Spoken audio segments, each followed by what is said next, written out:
Welcome. How's it going, everyone? To round 5 of AES League of Legends.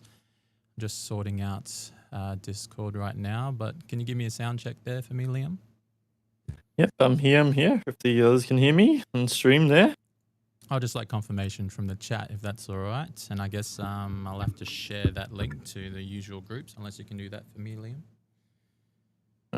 Yep, I will pop in the stream to the Facebook chat there. Awesome. But yeah, I've got verification on one of my teammates has let me know coming through loud and clear, so it looks all good on your end, Chris. Awesome. And how have you been, Liam? You been all right? Yeah, not bad. It's been a bit of time since we played, unfortunately, because of what happened last week, but it looks like we've got some games on tonight, and starting out with a interesting one of Weet Kidz versus Destiny 2 there. I'm excited to see how this match goes, because Destiny 2 on the ropes find themselves at the bottom, but you look at the nameplates, you'd assume this team would be able to grab one win at least during the round robin here, so I'm sure they're really going to fight like hell tonight to get that one on the board. Yeah, they will. And I guess we can get right into Champion Select. If both teams are ready, then we can proceed. It looks like one of the Discord links is not working for the camera at the moment for your end, I believe. I'll pop on my camera. Oh, okay, that's fine. Keep my eye out. All right, I'll just transition to one more scene and see if that is going to work. Just bear with me. It's because I think I logged into my Discord, but it looks like we've started Champion Select, so I just need to get to that screen. Just bear with me. Alright guys, you're not missing out on much, just my crazy headset hair as usual, so maybe it's better we leave that off for this week. But yeah, we are into the Champion Select here. Pre-game.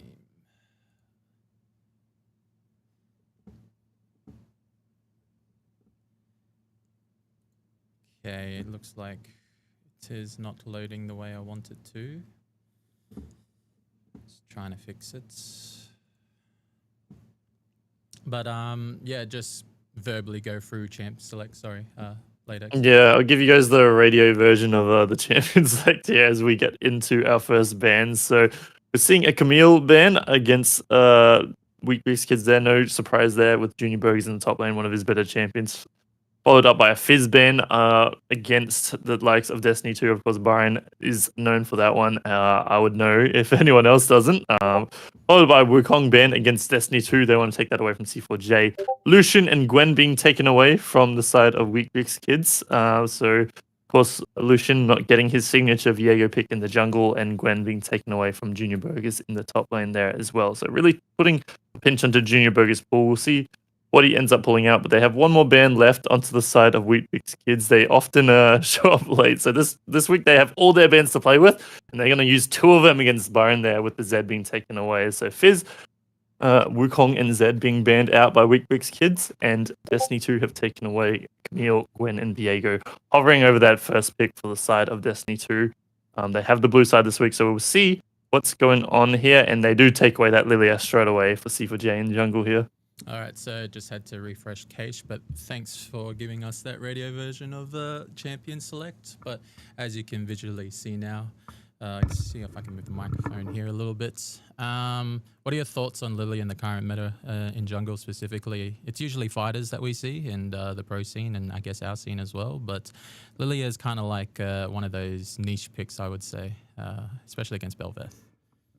Yeah, I think you definitely got to pick your spots where you take this champion, but C4J has shown he's competent on it in the past. He's decided to blind that one. We'll see if they do punish that with anything in particular. Some of the squishier champions, that can get a knock up and then drop the E on that Bel'Veth can put a lot more pressure onto that Lilia if you're able to take her down very quickly. She's not able to build up those stacks or get the burns that she wants in the team fights, and looks like Weet Kids might be drafting towards that more burst composition, picking up the Kaiser as well, can definitely dash in with her ultimate and drop a lot of damage very quickly. So no kiteable champions, no tanks that this Lilia can really dance around so far. So I'd say the draft's going pretty well. Good answer for them, but I would say that Kaiser herself is a bit punishable in lane. I'd be looking to see what Ardmon and Corruption have their sleeve in regards to that pick. Yeah, But and just my opinion here, Kaiser being picked early is a bit of a risk, but I guess it can be picked for comfort, I suppose. Ari, pretty blind pickable champion. What are your thoughts on Ari at the moment? Pretty blind pickable, but we don't see it that too often in pro play, but specifically in our scene. How do you feel about the current champion? Just does everything well?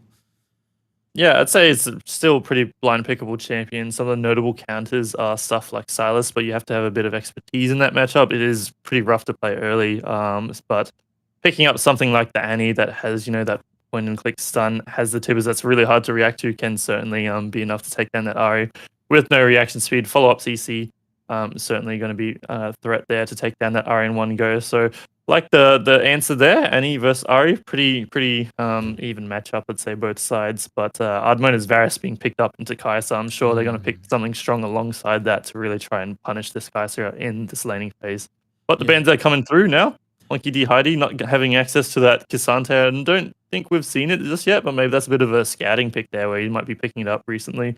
Because yeah, a good K'Sante can certainly do a lot of damage in these compositions. Yeah, definitely. And it is probably being picked up a little more now, can just do everything well. Of course, with the changes, he's not as tanky when he uses his ultimate, but he just has so much in his kit that he's able to neutralize a target if he is able to get on top of the target. But with Jax being taken away as well, I guess it is sort of like a decent pick in the current meta. There's probably more S-tier picks that could go through, but it is pretty good for a late game comfort pick. You just stay in lane and you scale. But Mundo being taken away as well.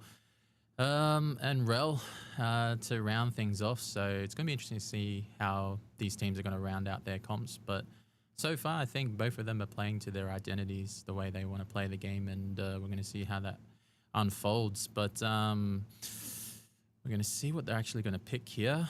They have to give something away, but they decide to give away the support.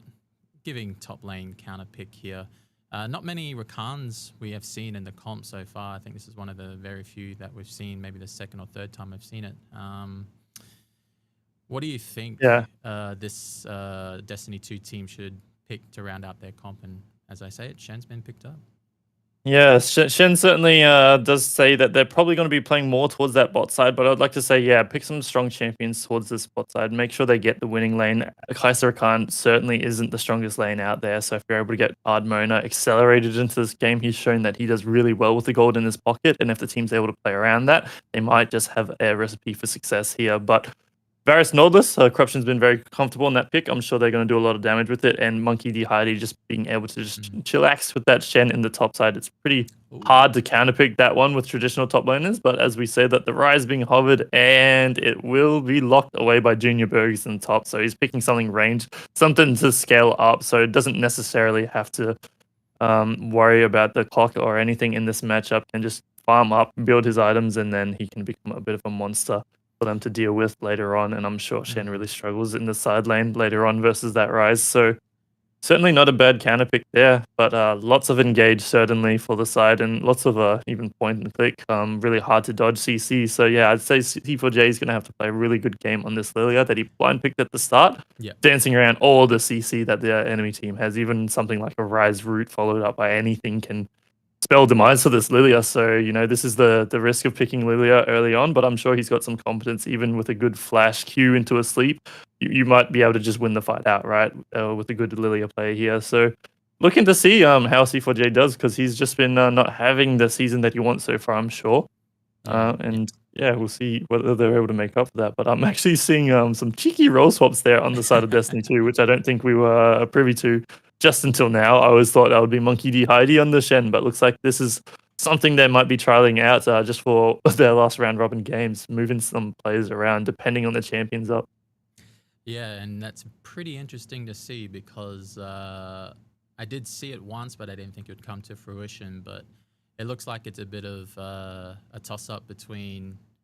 I guess this game is sort of important for both teams, not just for bragging rights, but for seeding, I suppose, until we get into playoffs.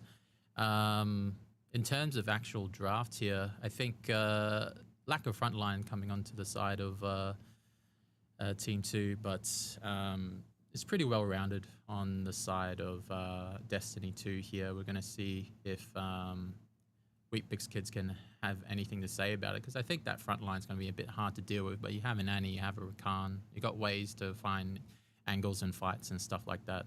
So what are your thoughts on both of these drafts, and who you kind of favoring at the moment? I think stylistically, I think Weet Kids are going to be right at home. I think this team will thrive off the skirmishes, thrive off the chaos. Having all these engaged tools and these strong skirmish champions are certainly going to assist in that matter here. I'd say they really be on the ball at pulling the trigger though, because they do not have that front line, as you've alluded to. We saw Lucian, slip up once against Destiny with that Belvath, and he really paid the price after dropping a couple early deaths in the team fights. It really slipped away. It's a bit of a feast of famine champion. So I'd say that the scaling and the whole team fight identity is certainly in the favor of Destiny 2 there, but something tells me this game's not going to be too much about the 5v5s, about the clean macro. I think it's going to be a bit scrappy. We've seen Seafood Day traditionally likes to take these fights early on, and I think both teams have a good comp to take these fights. So I'd say overall, if we were to look at scaling 5v5s, I'd be favoring Destiny 2, but these teams, the way they've shown, the way they like to play, I think Weet Kids probably going to edge it out because their skirmish comp looks very deadly. But we'll see. Yeah. Destiny 2 could come in with a different strategy this week after all the rounds they've played. Might have a new attitude and a new lease on life. Curious to see what happens. But yeah, what are your thoughts? Is there any player you're looking at this game to spotlight in particular? I think I'd say Ardmona has a bit of a chip on his shoulder. He's always seen to carry the majority of their games, but just can't quite get over the line. So I would like to see Ardmona really, push through with his team, but at the same time, his team backing him up as well. So we're going to hopefully see if that is the case. So it is a bit of a scrap in terms of, I guess, seedings, because right now I think it's Weet 1 and 3, Warped 1 and 3, and we're going to see if Destiny 2 can make it 1 and 3 as well. So there's actually a 3-way tie for 4th, 5th, and 6th, I think, late Exa. So yeah, that would be certainly spicy for the standings. A 3-way tie is a bit of a TO nightmare, but it would be entertaining nonetheless for the spectators to see who's able to nab that last spot, because it is oh so important this late into the competition. But yeah, we'll see how it ends up playing out here. I'm sure Destiny 2 really want to go out with a bang here after the rough season they've had, because just again looking at the nameplates, you would have thought this team would have been able to pick up a cheeky win on someone, but right now they're looking for answers here, and Weet Kids haven't looked pretty terrible throughout the season. They've looked pretty solid. Yeah, they just haven't been able to get some of the big wins they'd like on the board, but this would certainly put them towards the higher echelon of the teams here. I'm looking to see how they play this match, as well as a good parameter for their strength against the other teams. I had one of those, what's it called? Would you allow League of Legends to continue prompt from Windows 11? So that was a bit scary. It would have just stopped it right then if I clicked wrong. But before we get into this game, or we have got into this game, we'd like to thank the Array for hosting this year's tournament for the Array Elite Series for League of Legends for 2025. And we would also like to thank NTG, Tangled, and Next Tier Gaming and Esports. But now we have loaded into Summoner's Rift here. 30 seconds we're going to see if I have to refresh cache here, but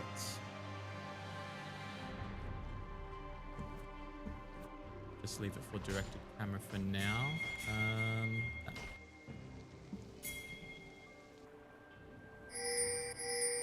Yeah, nothing too crazy going on. Looks like they're scouting a bit of a ward in the Raptor camp for the side of Destiny 2, really trying to get some early vision onto Lucian on that Belvath. Certainly is important with how strong of an early game he had last time on this champion. I'm sure they want to keep a close eye on him.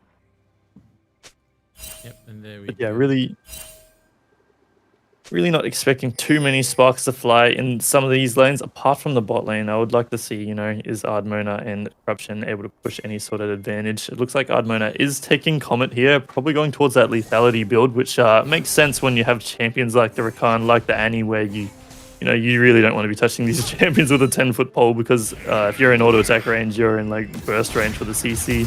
And that is not fun. Even with the cleanse on Varus, you're very susceptible to just getting burst down there. So I can agree with the lethality here. And hopefully his team can follow up on the damage elsewhere. Because outside, if someone like the Lilia gets one shot, if someone like the Ari gets one shot, they don't really have much damage outside of that.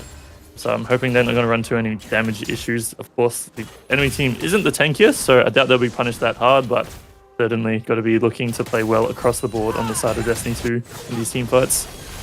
Yeah, right now I think these teams are just going to probably fool each other, like you said, just trying to find out which team's going to make the game a bit more volatile, because right now I think you see this Kai'Sa just trying to chill out. Has taken lethal tempo, but we'll see how that lane transpires. But looks like Psy taking the Annie away from Destiny 2. They really like that pick, but a nice trade coming in from Shen here onto the Rise, not using that phase rush a little bit, close hit there, but we're going to see how the game turns out. Probably going to be nothing happening for quite a while until we get those drops and that rift for the Bel'Veth. Yep.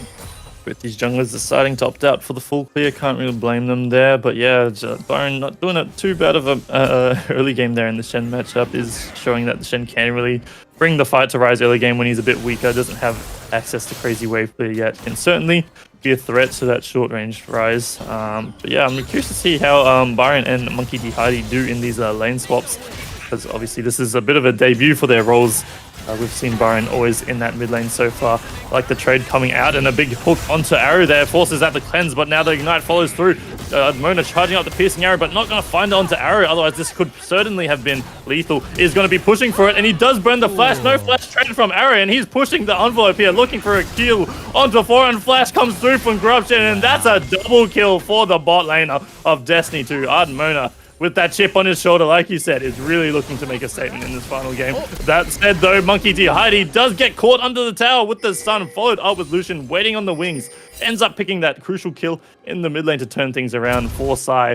So yeah, some action flying across the map here. We saw C4J waiting in the wings too, but unfortunately just not there fast enough to save his own mid laner. Just caught under tower. Yeah, and looks like the teams have made the game volatile as soon as they saw any sort of crevice of an opening. So really good to see Ardmona really stepping up to the plate, punishing this Kai'Sa early on into the game. And but Bel'Veth with the counter kill in the mid lane here, trying to get the Ari to level 6 to try and make these, I guess, grub and rift plays when they do happen a bit more better. Because right now I think Annie, when she has that flash Tibbers, is going to be pretty volatile to play against. But yeah, right now we're going to see a hook come through.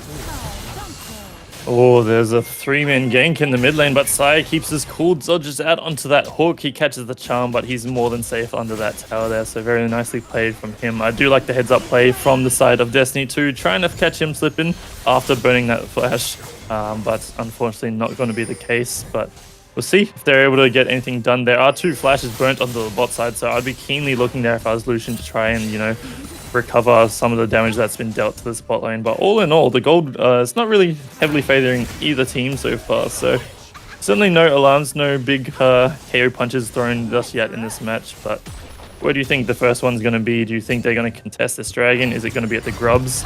Or hold that thought as Corruption finds the hook onto Foran, and we just see, Rakan early game is just not that tanky, especially when Ardmona is so fed, but they are pushing for a gank setup here with Lucian. He's waiting on the wings, no flash on Ardmona, but C4J is here, but Arrow finds a nice W onto Ardmona, taking him down, gets a shutdown for his trouble. C4J really trying to turn this one around. He's trying to do it with the Lilia. He does find the kill onto the Bel'Veth, but Arrow is absolutely gliding here. Lethal tempo stacked up on this Kai'Sa early game, dealing so much damage.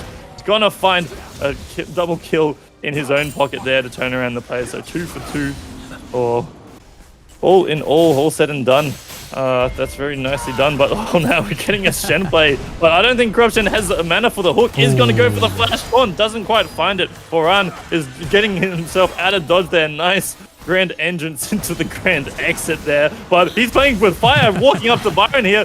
Almost gets taken down by the Q, but not gonna happen. It is just playing on a nice edge. I like Forehand's attitude here. He is certainly not scared to test his limits, but has to be careful whether they get pushed too far. Ardmona is still pushing up bot lane here with Lucian waiting in the wings. I wonder if he's going to pull the trigger. Arrow really needs this gank to work out to bail out some pressure because he wants to pick up this wave. But of course, the jungler's there. It looks like he's just going to zone him off. Not going to go for any crazy gank opportunities without knowing exact locations of the jungle and the support. I can respect that. Bit of an attempt there onto the mid lane, but they don't quite find the kill shots onto Sai. So Sai, again, keeping cool under pressure with these gank attacks is not going to drop. And yeah, he's playing it pretty nice to avoid all these ganks and setups being thrown his way. A single skill shot landing could have met his demise, but not going to happen. But Monkey D. Heidi is going to face check into Lucian. He might try and kill Sai on the return, but unfortunately doesn't have the damage to make that one through. The C4J is going for the kill, but I don't think he quite has it here. Lucian with the evolved form is going to be in the hot pursuit for Ran. Looking to set up for his jungler, but I don't know if they catch a Lilia here. This is one of the things that Lilia is good at. If they don't have the damage, she is just going to stack up and kite out of these champions. Lucian doesn't quite have the dashes, and they might look to turn this around. Lilia really good at these extended fights. Is going to find a hook onto Farhan. No flash, and take him down there. Yeah, both of these teams very volatile, Blade X. They definitely probably had heard of shoutcasting, and they're making this game really, really explosive, which is really good for us casters and for the viewers specifically. But we do have Grubs coming up momentarily. Belveth's bread and butter, hoping to pick that one up. And I think Rise with the tempo and advantage in priority in top lane will be able to get that one down. We're going to see if C4J counters it with the dragon as a result. But yeah, Belveth starting up those Grubs. Rise going for a bit of a trade there, just doing Rise things. And yeah, Byron's going to have a bit of a tough lane moving forward because once he starts stacking that rower and a few other things, this Rise will become a late game monster, and we'll be able to kite out their entire team just about, unless Nautilus is able to get in on him. But yeah, Belveth taking the Grubs uncontested while C4J trading it for the dragon. So both teams poising to really try to take control of this game. But yeah, right now all my eyes are on this ADC matchup. Kai'Sa and the Varus. I mean, it's Arrow versus Ardmona. Both of these ADCs have proven that they can go toe-to-toe with the best AD carries in the comp, and we're going to see here tower dive. Yeah, but we'll see the setup from Junior Burgers. There's little you can do about that for the side of Byron Bernstein. Just getting poked down so hard in this lane. Now finds himself weak side. Just had to really read the play ahead of time. I think he had a good idea with the ward down, but it was just too little too late. Lucian found the flank, and that's going to be a huge advantage going over to this Rise, who again is that late game monster. If we look already in this top side, there is a 1k gold lead and about to balloon even harder after that tower goes down. It is an absolute disaster in the top lane. I think he really tried to get his team in Ardmona ahead by making that bot lane play with that ult early on, but it's really cost him. Junior Burgers did not let him breathe after that, and is now really trying to run away with this lead. He's going for the kill onto him, but unfortunately after the taunt's gone, Rise can easily just port out of danger there, and he is just going to get out with a lot of gold, 1600 gold in his pocket, and all this top lane pressure is also buying time for the likes of Lucian in that jungle. And we saw a flash exchange there in the mid lane. Sai going for lethal, doesn't quite have it. Nice reaction speed from Monkey D. Heidi to get out of dodge there. Otherwise that could have been a kill going over to Sai in the mid lane. Yeah, and right now we're back to just a lull state. I kind of fixed the audio issue I was having, so just let me know in the chat if my voice sounds crisp as my name is spelt. But yeah, a 2k gold lead, it isn't insurmountable, but Weet Kidz definitely in the driver's seat here at the moment. And even though the solo laners are not in a favorable position for DST2, the Ari and the Shen, they'll be able to get their job done. But yeah, looks like another Ardmona carry performance, and let's see if his team can back him up this time. He's definitely doing the damage, and he's gone for Yomu's and the poke, but we're going to see how this goes. Rakan just walking right past the Lilia there. Yeah, they're looking for a gang setup maybe, and with Lucian in the wings, they might be able to find C4J. They're holding out on the CC. He's holding the knockup, hasn't quite used it yet, but unfortunately, might not even be up. Had it used on the Raptor camp. Looks like they're trying to turn around with the Corruption Taunt. A big skirmish here in the mid lane, but the skill shots go wide. Sai is going to look to stun up the support here with the DPS coming out from Arrow. They might be able to find that kill, but they're playing it so well, playing a nice edge. The front to back from the side of Destiny 2 is looking good, and they find a turnaround onto that Annie, looking for skill shots again onto forehand, but unfortunately not quite gonna find it. Just been barely missing out on those charms this game. And looks like there's a bit of a duel in the bot lane. Even all this action going on mid lane. Junior Burgers is just pushing in the bot lane, almost at that 10 CS per minute mark on this Rise. He's going to be such a monster in this game. One thing we really haven't talked about is just, you know, like if the CC doesn't land on this Rise, he's just going to have an absolute, you know, playing field with the well. You might have to be careful with these piercing arrows going through. He's deciding to stay, and he's going for the kill, but unfortunately doesn't find it and does get picked up by the corruption there. Wonder if it was even better to just let him suicide the Terra, because Ardmona really could have used that gold in his pocket. If they had some poke coming through from this Varus, maybe they can play some of these fights out. But that's a small victory all in all. But Junior Berg is still looking very strong in this game. But, you know, Ardmona quietly having a lot of gold, and Lucian actually being the most, the richest champion in this game. We haven't talked much about his performance so far, but again, farming up an absolute storm on this Velvet. 30 CS gap. Looking to be a bit aggressive onto Byron Bernstein, but unfortunately Shen has got a pretty good kit against that Velvet. It's not going to be too bothered by the knockup coming through. But more farm going into the pocket of Lucian here. He is really accelerated onto this Belveth, so we'll see if he's able to use it. He got in a lead last time, but unfortunately wasn't able to run away with any sort of huge teamfight advantages. I'm hoping to see if he's able to do something against this comp, but he does have to be careful with the hooks and the taunts coming through, the charms, the sleeps. There's a lot of things for this Belveth to dodge, certainly, so we'll see how Lucian's able to navigate these team fights himself. If he's able to get a lot of gold, but just gets one shot at the start of the team fights, you know, we could be definitely even in these team fights coming up. Which I'd be curious to see what the attitude for Destiny 2 is. Are they going to contest this dragon right now with the game set, or do they need more time for Ardmona to get maybe some poke items to allow them to play that poke style before the fight begins? We'll see how they go. Yeah, and this dragon might get pretty explosive. Both teams are challenging and trading everything on the map here, but we have Nautilus face checking the Rakan here. Oh, big hook onto Arrow. They are going to find the ultimate onto him, but he's able to dash out with the ultimate himself. Very nicely played. A big ultimate going through onto the side of Ardmona, and Junior Berg is doing the Realm Warp out of dodge there. Yeah, a lot of ultimates thrown out left, right, and center, but no kills being exchanged on either side there. They are just going to concede some vision control. We'll see whether Weet Kids want to try wrestle this one back, because they are very early to this objective before it's spawned.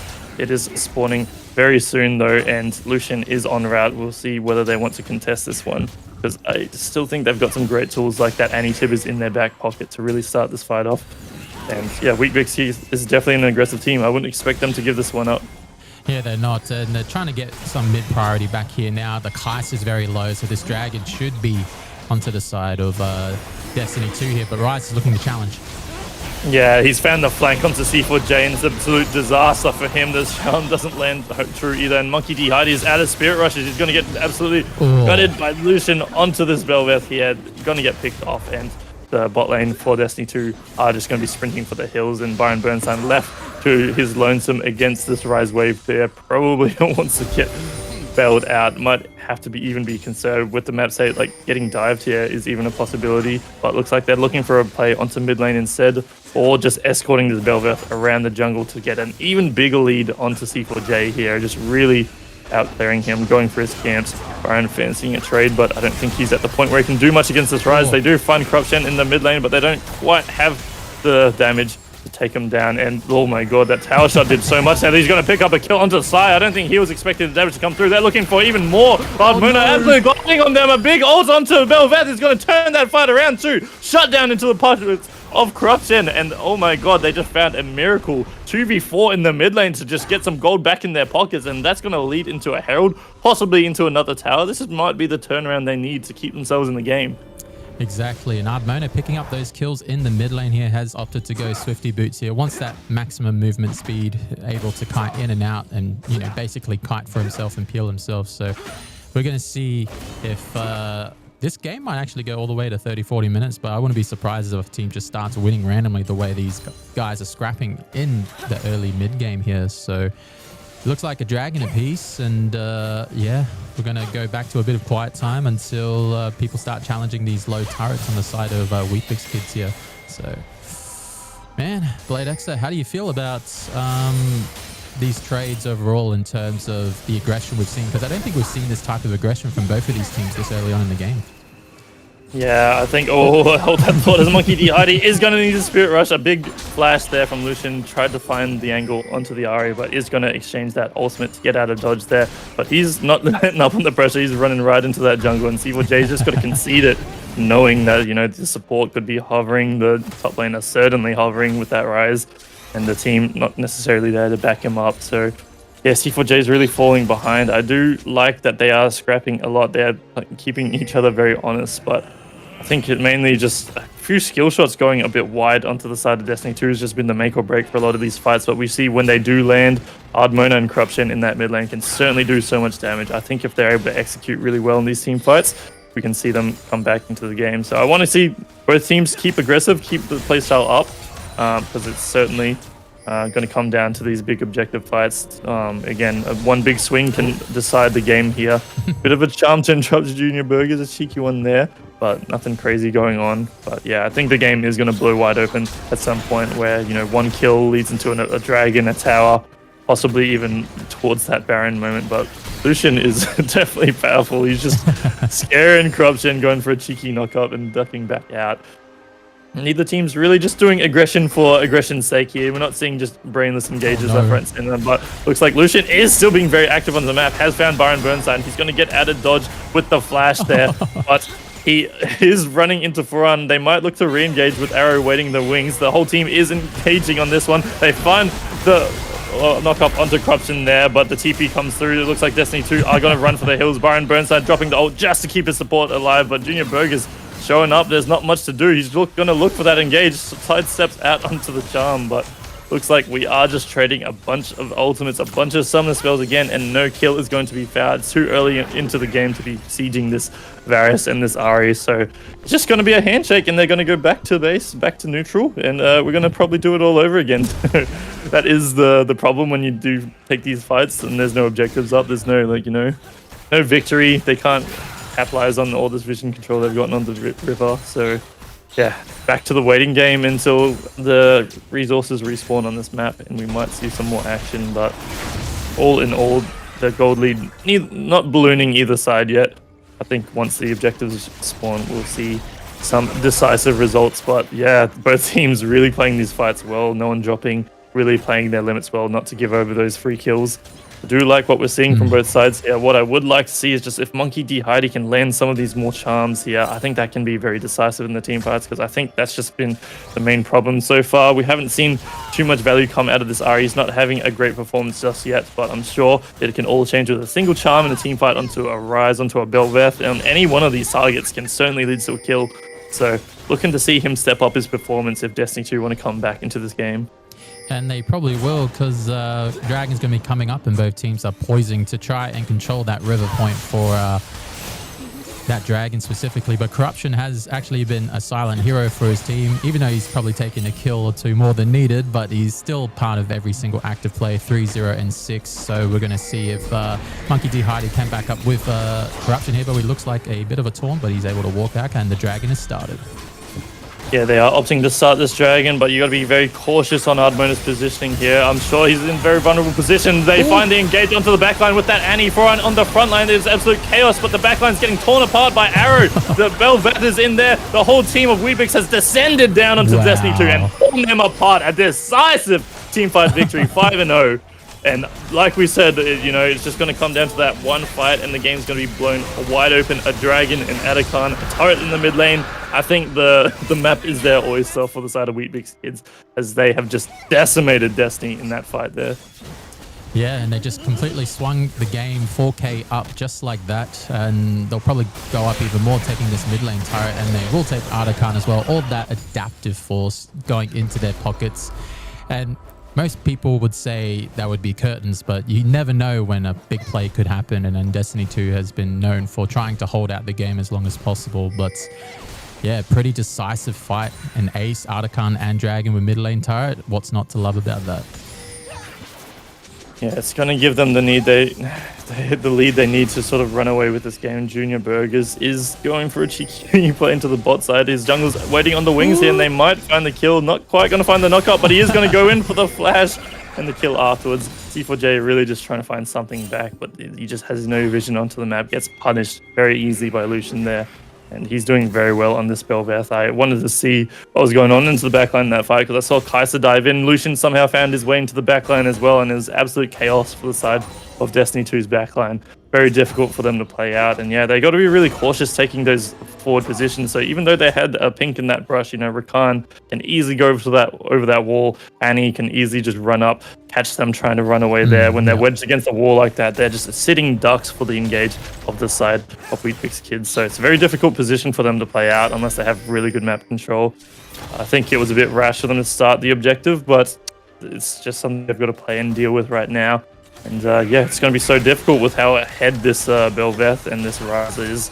Yeah, and even Arrow himself. Yeah, that Arrow himself. Looks like they're going for the play onto Arden. He tries to find the chain of corruption to sort of get something back, but he does get picked up. Lucian has been so active on this map, setting up a lot of these kills as well, following up his team, and that's going to be another one in their pocket. C4J just trying his best to take his jungle, but Lucian is just on the ball with these objective respawns. Going to be there to take that. And oh no, not going to take that at all, because a beautiful smite from C4J is going to secure that one away from the Belveth. So a small victory, if nothing else, there. But we don't want to look what's going on. Even when he lands the taunt in the side lane, I'm pretty sure Ryze is going to win out on these trades. Just such a rough position for him to be in right now, as the Ryze is absolutely scaled up to a monster. He's one level off level 16 here, where he gets even stronger. And Shen's just trying his darndest to just keep the towers standing, but what can you do with this constant wave clear coming out of the Ryze, constant poke? It's just not a fun matchup for the Shen at this point. So yeah, Destiny 2 are even on a timer just to keep their side lanes alive. So they've got to do something, but there's just not many angles that Weebix are giving them. They're always playing together, always so active. You know, you always have to make that decision where if you go in mid, you have to, you know, factor in, is Belveth going to be here? Is Ryze in teleport range? Yeah, it's a difficult position to play out, but I'm hoping they find something to keep this game competitive, because Weebix are running away with it very fast here. Yeah, and it's really good. We did see the Belveth last week, but we've seen how powerful it is in this current match, and Weebix do look very scary once they're able to set up and get the composition that they've wanted. So yeah, Ryze on the side lane and just doing so much damage, but Nautilus looks like he's caught out a little bit. Oh, that's a big sleep here from the Lilia. Hopefully they're able to find something else out of that, but unfortunately not going to find the Varus ult. He did lead the piercing arrow before the ult, but a huge storm from Burnside. He's going to find 3 members of Weet Kidz. They're looking for the kills. Arrow trying to get out with his life, but going to get chased down by Monkey D. Heidi there in the mid lane, but Junior Burgers has shown up, has something to say about it. Really wants to take down Corruption, but a nice charm from Monkey D. Heidi. He's going to find a double kill, and now Junior Burgers in no man's land is going to have to get his way out of there. The damage isn't quite there to take down this Ryze, and he's really turning a lot back onto the side of Destiny here. We see that they're very cooldown based. Without the cooldowns of Ari, without the cooldowns of Varus, it's not too much damage coming through onto that Ryze there. So he's able to get out of harm's way despite looking in a terrible scenario in the middle of 4 champions. Burns the flash out, kites his way out, and they even pick up a cheeky little kill onto Corruption on the side there. Lucian finding that kill onto him. So yeah, they did their best. They found some beautiful charms, some beautiful picks there, and it's evened up the gold a little bit, but they're still 5k behind. A lot more work to be done in that regard, and I'm not too sure Weet Kidz are going to keep giving them too many opportunities like that. Yeah, but that was a really big taunt from Byron Bernstein, just able to give his team that opening, and there was so many shutdowns for the taking, but they were only to capitalize on one main shutdown with Arrow. So we're going to see if they can make anything else happen. 5k isn't impossible, but is highly improbable. But pings are starting to come around the Baron pit here, and it looks like they're getting started on it at the 25-minute mark. Yeah, they're absolutely going to rush this down with the damage of Belveth and Kai'Sa and Ryze. They absolutely demolished this objective. It's been a beautiful call from the side of Weet Kidz, and they say, look, we don't need this dragon. We're going to be coming for the top side of your map here, and they've got a fast track right to that objective. Destiny 2 are going to need to hit the recall buttons real quick if they want any hope of keeping that inhibitor standing, but I don't even know if they can right now. The waves come in. Byron's just left there by his lonesome, the grubs from Belveth are just going to be insult to injury for the siege. They could even take it all the way if they're not careful. Yeah, they got to quickly get this Annie and then recall and just pray to God they can kill all these mites because there's so many of them. Oh, And they're he's teleporting teleported. away. I think they could have gone for the finish here, honestly. I don't know if they'd finished, but they're going for the mid lane tower, if nothing else. They are finding an engage onto Foran, but he's just able to get out of harm's way there. And look at the Belveth just absolutely demolishing that one down with the attack speed on that champion. And I don't know, that was a bit of a scary moment where I really thought they could have taken it all the way. It's sort of the Belveth wet dream where you've just got all these mites with the Baron knocking down onto the Nexus there. I think they probably could have done it, but they are going to take the safer route out, take that mid lane tower, leaving the inhibitor up for whenever they want to take that one down. I'm sure they can walk down mid and pressure that. But yeah, it's just such a difficult position for Destiny 2 now. They've got to deal with this top lane, and none of these champions have really excellent wave clear that can be dealing with these super minions. So you've got someone parked top lane 24/7. I'm sure the sieging is going to be coming at all the time. Lucian's going to be living in C4J's jungle, so he's trying to get what he can right now because it's not on the market for long. I'm sure they're going to be taking full control over this jungle, and yeah, they're just going to slowly choke out Destiny 2 here. We'll see if they're able to find any key engage that can maybe turn it around. Again, a big taunt from Byron, a big sleep from C4J is what they need to keep themselves in this game. But looks like Corruption just trying to get vision for his team, and his life is going to be spent for it. He's going to burn the flash to try and get out, but it might not be enough with Lucian behind him. Is going to get taken down, and now without the Nautilus, it's going to be a very difficult task to keep these towers standing. Yeah, and it's going to be a slow and probably painful death for Destiny 2 here. Just this Belveth just pretty much doing whatever she wanted for the entirety of the game, was just able to find the necessary picks to get the job done, especially with the Void Grubs and with the Rift specifically. So looks like the game may be over. We're going to see if Destiny 2 can say anything about it. Yeah, those grubs, again, we just talked about the wave clear, isn't fantastic, and it's really showing itself here. They've got minions and mites knocking down all sides of the map, and now Foran going for the killer blow. They find the charm onto C4J, gets absolutely blown up, even after a big sleep is just not enough, and Arrow going absolutely ballistic onto the side of Destiny 2 there. They just don't have the gold to compete in these fights. They get a consolation prize with a kill onto Foran. Looking for a piercing arrow onto Arrow. He will find it. Ardmona doing his damnedest to keep them alive. 7, 3, and 5 in this game, but unfortunately not going to be enough. Hey, you took down a lot of people onto the side of Weet Kidz. That was a valiant effort, but Weet Kidz coming out victorious in this first match of tonight. Wow, that was a pretty explosive game, all things considered. It's really awesome to see the aggression coming out of both teams specifically. But yeah, congratulations to Weet Kidz. A pretty clean game, all things considered. Even though the scoreboard didn't really reflect the cleanness of their game, but they were able to get the main objectives that they needed with the grubs and with the rifts. So it's really awesome to see. But Destiny 2, unfortunate, they have fallen. And once again, it's a tale as old as time. The chip on his shoulder remains on his shoulder for Ardmona, unfortunately, but I guess we should talk about the SVP and MVP, and I guess we'll start with the SVP. What are your thoughts? I mean, Corruption had a pretty good performance, but Ardmona as well. Yeah, I think you just got to be looking at the bot lane for the side of Destiny 2 here, and Ardmona, you look at that scoreline and you think a pretty good job, but I think, this might be the one we give over to Corruption. He was in all the places he needed to be in that early game, even setting up some proactive plays that didn't work out. Certainly was very close to. He was in all the places he needed to be, had some great decision making to find the flash forward. I know Ardmona did a lot of technical prowess, some nice mechanics in those fights, but yeah, Corruption's positioning in this map really put his position in a team for success, and he certainly didn't perform bad in the team fights and the skirmishes too, finding key hooks, nice ultimates, picked up a few kills on his belt that maybe should have gone in other pockets, but hey, he definitely was contributing to that scoreline. And at the end of the day, he's got 100% KP on his team, so I don't think you can get much better than that on the support. All right, and I'm in agreement there. Corruption did have a very good showing, landed some pretty key hooks and ultimates, and was able to be the pillar for his team until that pillar was evidently broken by Weet Kidz here. But now let's discuss the MVP here, and I think Lucian has a pretty strong case, even though Junior Burgers had a pretty simple side lane, all things considered. Bot lane was pretty volatile, but yeah, all eyes are on Lucian this game. Do you agree? Yeah, I'd say Lucian Giveth, he did a really good job early game in the Belveth. He wasn't able to bring it home, but he certainly brought it home this week. He just all over the map, finding some amazing ganks, all over the objectives, still fitting his farming schedule in 9 CS per minute on the Bel'Veth. Not easy to do when you're this active on the map, participating in 17 of the 21 kills.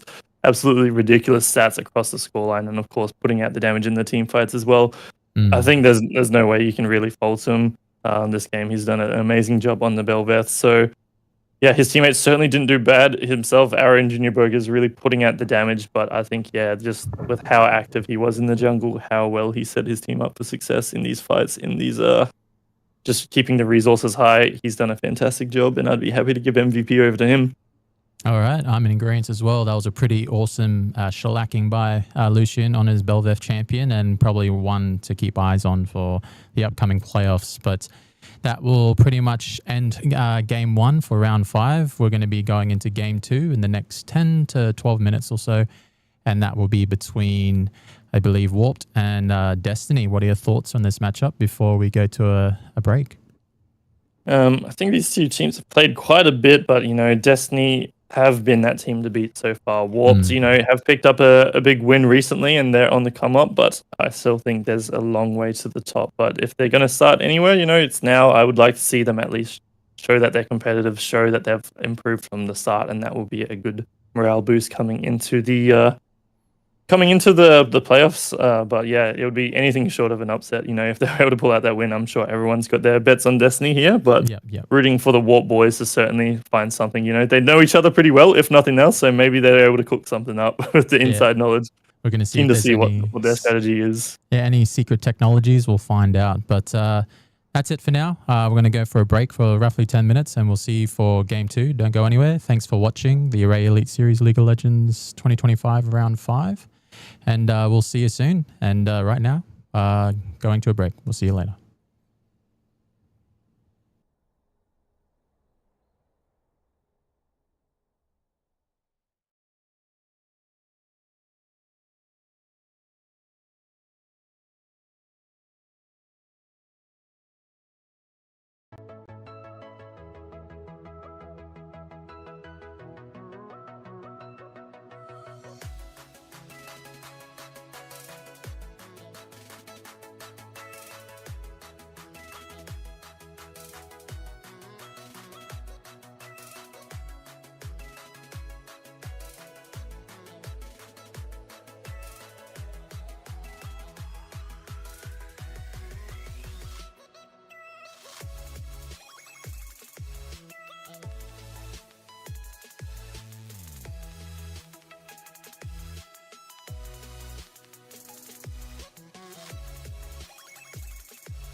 jack it up.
open eye, feel the waves cut through me, hypnotized by the sounds I'm breathing in. Hold tight, chemicals collide. Hold tight, hold tight. Dripping lights paint the skies, all because of you. Dripping lights paint the skies, only you can make me move. You can make me move. Can make me move. You can make me move. Can make me.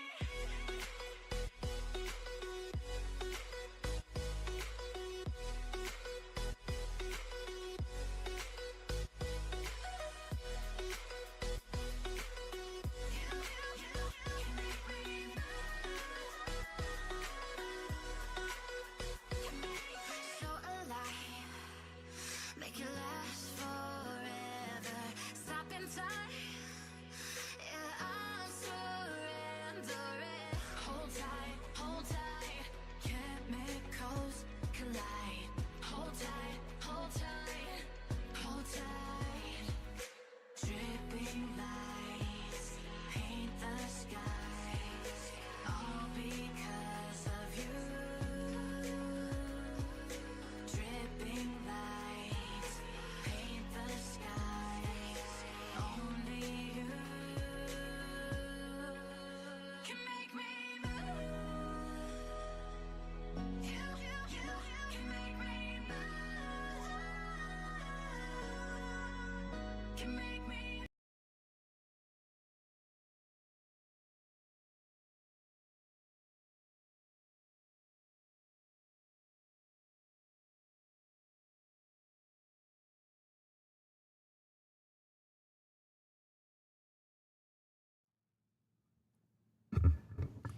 All right, welcome back to game 2 of round 5, and I'm joined by none other than the GOAT himself, aka Charybdis, aka James. How's it going?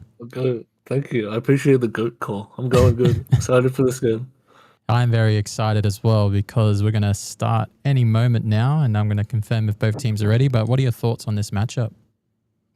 I think looking at the standings, I think Destiny should have a pretty big edge here. I think they should take it, but despite the losses, Warped have been playing pretty well. So Yeah, and I think Daniel's asking for some cam stuff, but I guess that is a negative, I suppose, on your end. Is that confirmed? Have you set it up? I can put it on my camera. Oh, okay. Let's see if we can get this working. But everyone is ready, so whenever Satanic Badger is ready, we can get right into Champion Select, and we're going to see if we can get the camera working for 2 casters. Oh.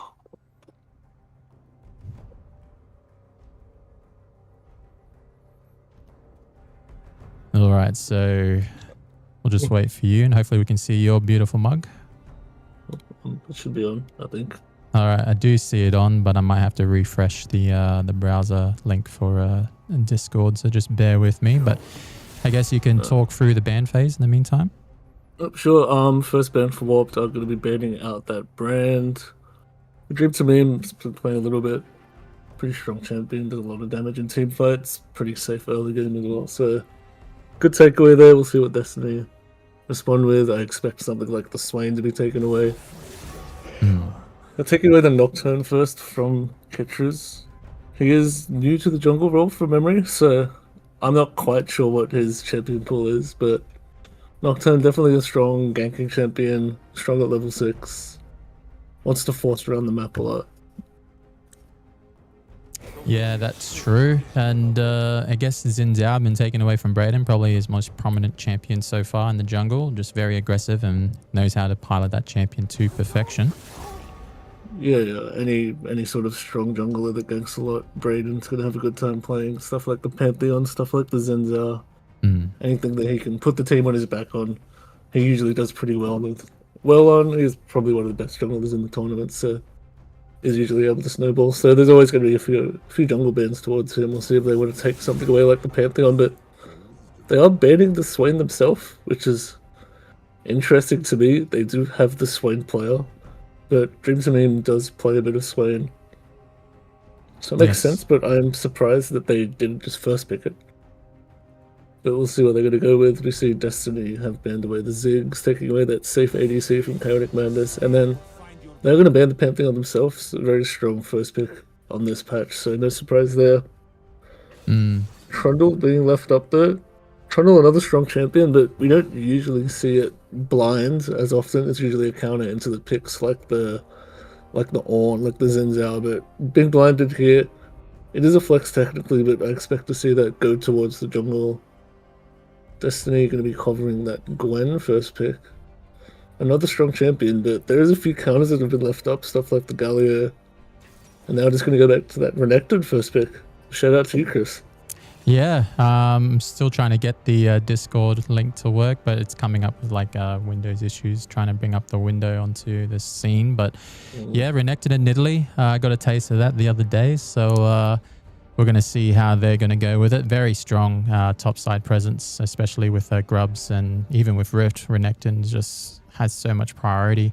And he's not exactly a tank either, so the Trundle pick is sort of stifled a little bit. So we're going to see how they go, and they do lock in the Ornn. I've been learning that champion a lot as well. So at the moment, I'm going to see if I can try and get this camera to work. But what are your thoughts on how both of these compositions or team drafts are coming so far?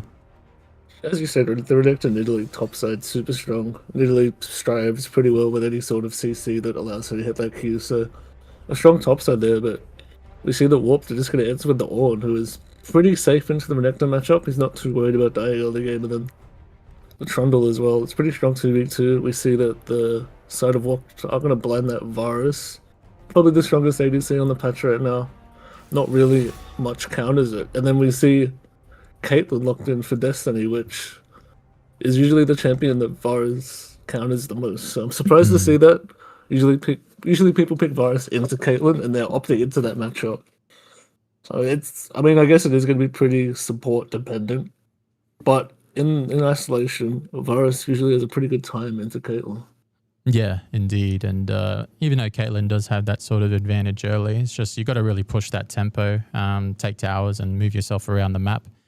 But, you know, Renekton's already good in that retrospect where he can be kind of flexible in terms of where he wants to go in the game. He's just able to lane against anyone kind of safely unless he gets tower dove by like 3+ people. But the ban's coming out. The Karma being taken away from the Varus. Pretty stock standard ban, I would say. And apologies to Prodigium. I'm not able to get Discord working to show James' beautiful face, unfortunately. So Unlucky Prodigium. Unlucky. But, yeah, see Karma taken away. I expect Renata here as well. Pretty good disengage. And pairs well with the Varus, so I wouldn't be surprised if actually can take away the Mel. Satanic Badger does play that champion a bit from memory. Yeah, he did kind of pop So off a not little too bit early surprising. in previous games. Yeah, yes.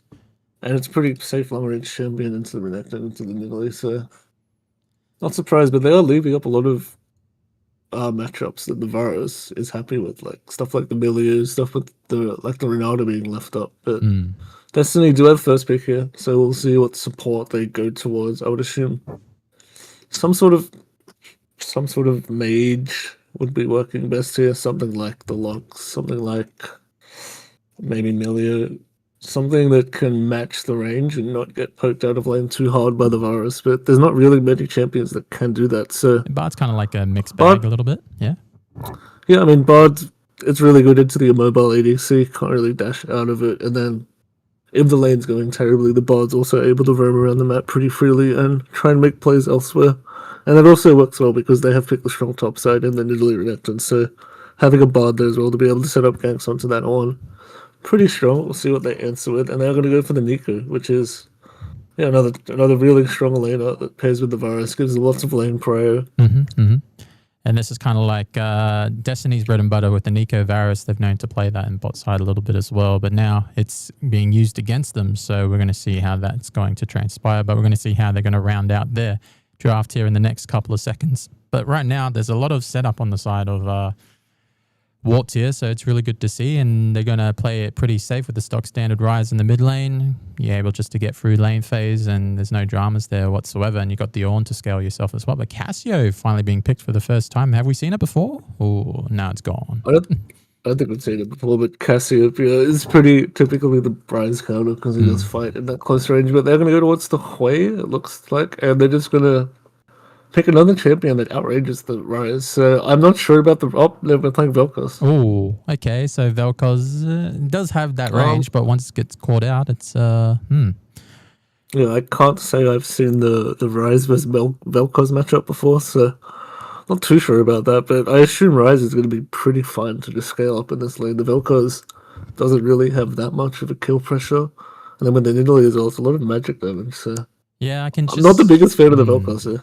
Yeah, me neither. But I can just see the setup here for the Nidalee. Like if the Rise doesn't play the range correctly and Vel'Koz is able to land a slow or a knockup, then Nidalee Spear can come in, or I can see this Bard roaming a lot while Caitlyn just tries to, keep the lane in a stable state. It's not like the Varus and Nika can do much till it hits the turret. So we're going to see how that one goes. But yeah, both drafts look pretty spicy in my opinion. The Vel'Koz not quite rounding out what I like to see from Destiny, but as you can see, Dream to Meme is known for his range picks, and he's able to pilot those really, really well and, space it perfectly. And he is taking on the new kind of mid laner for Warped here. We're going to see how the support's going to fare into probably, the best top laner in the tournament. Jonu is proven to be very flexible on every type of pick, so it's going to be a bit of a challenge for him to see if he can try and pilot around this Renekton. But the Nidalee Trundle matchup,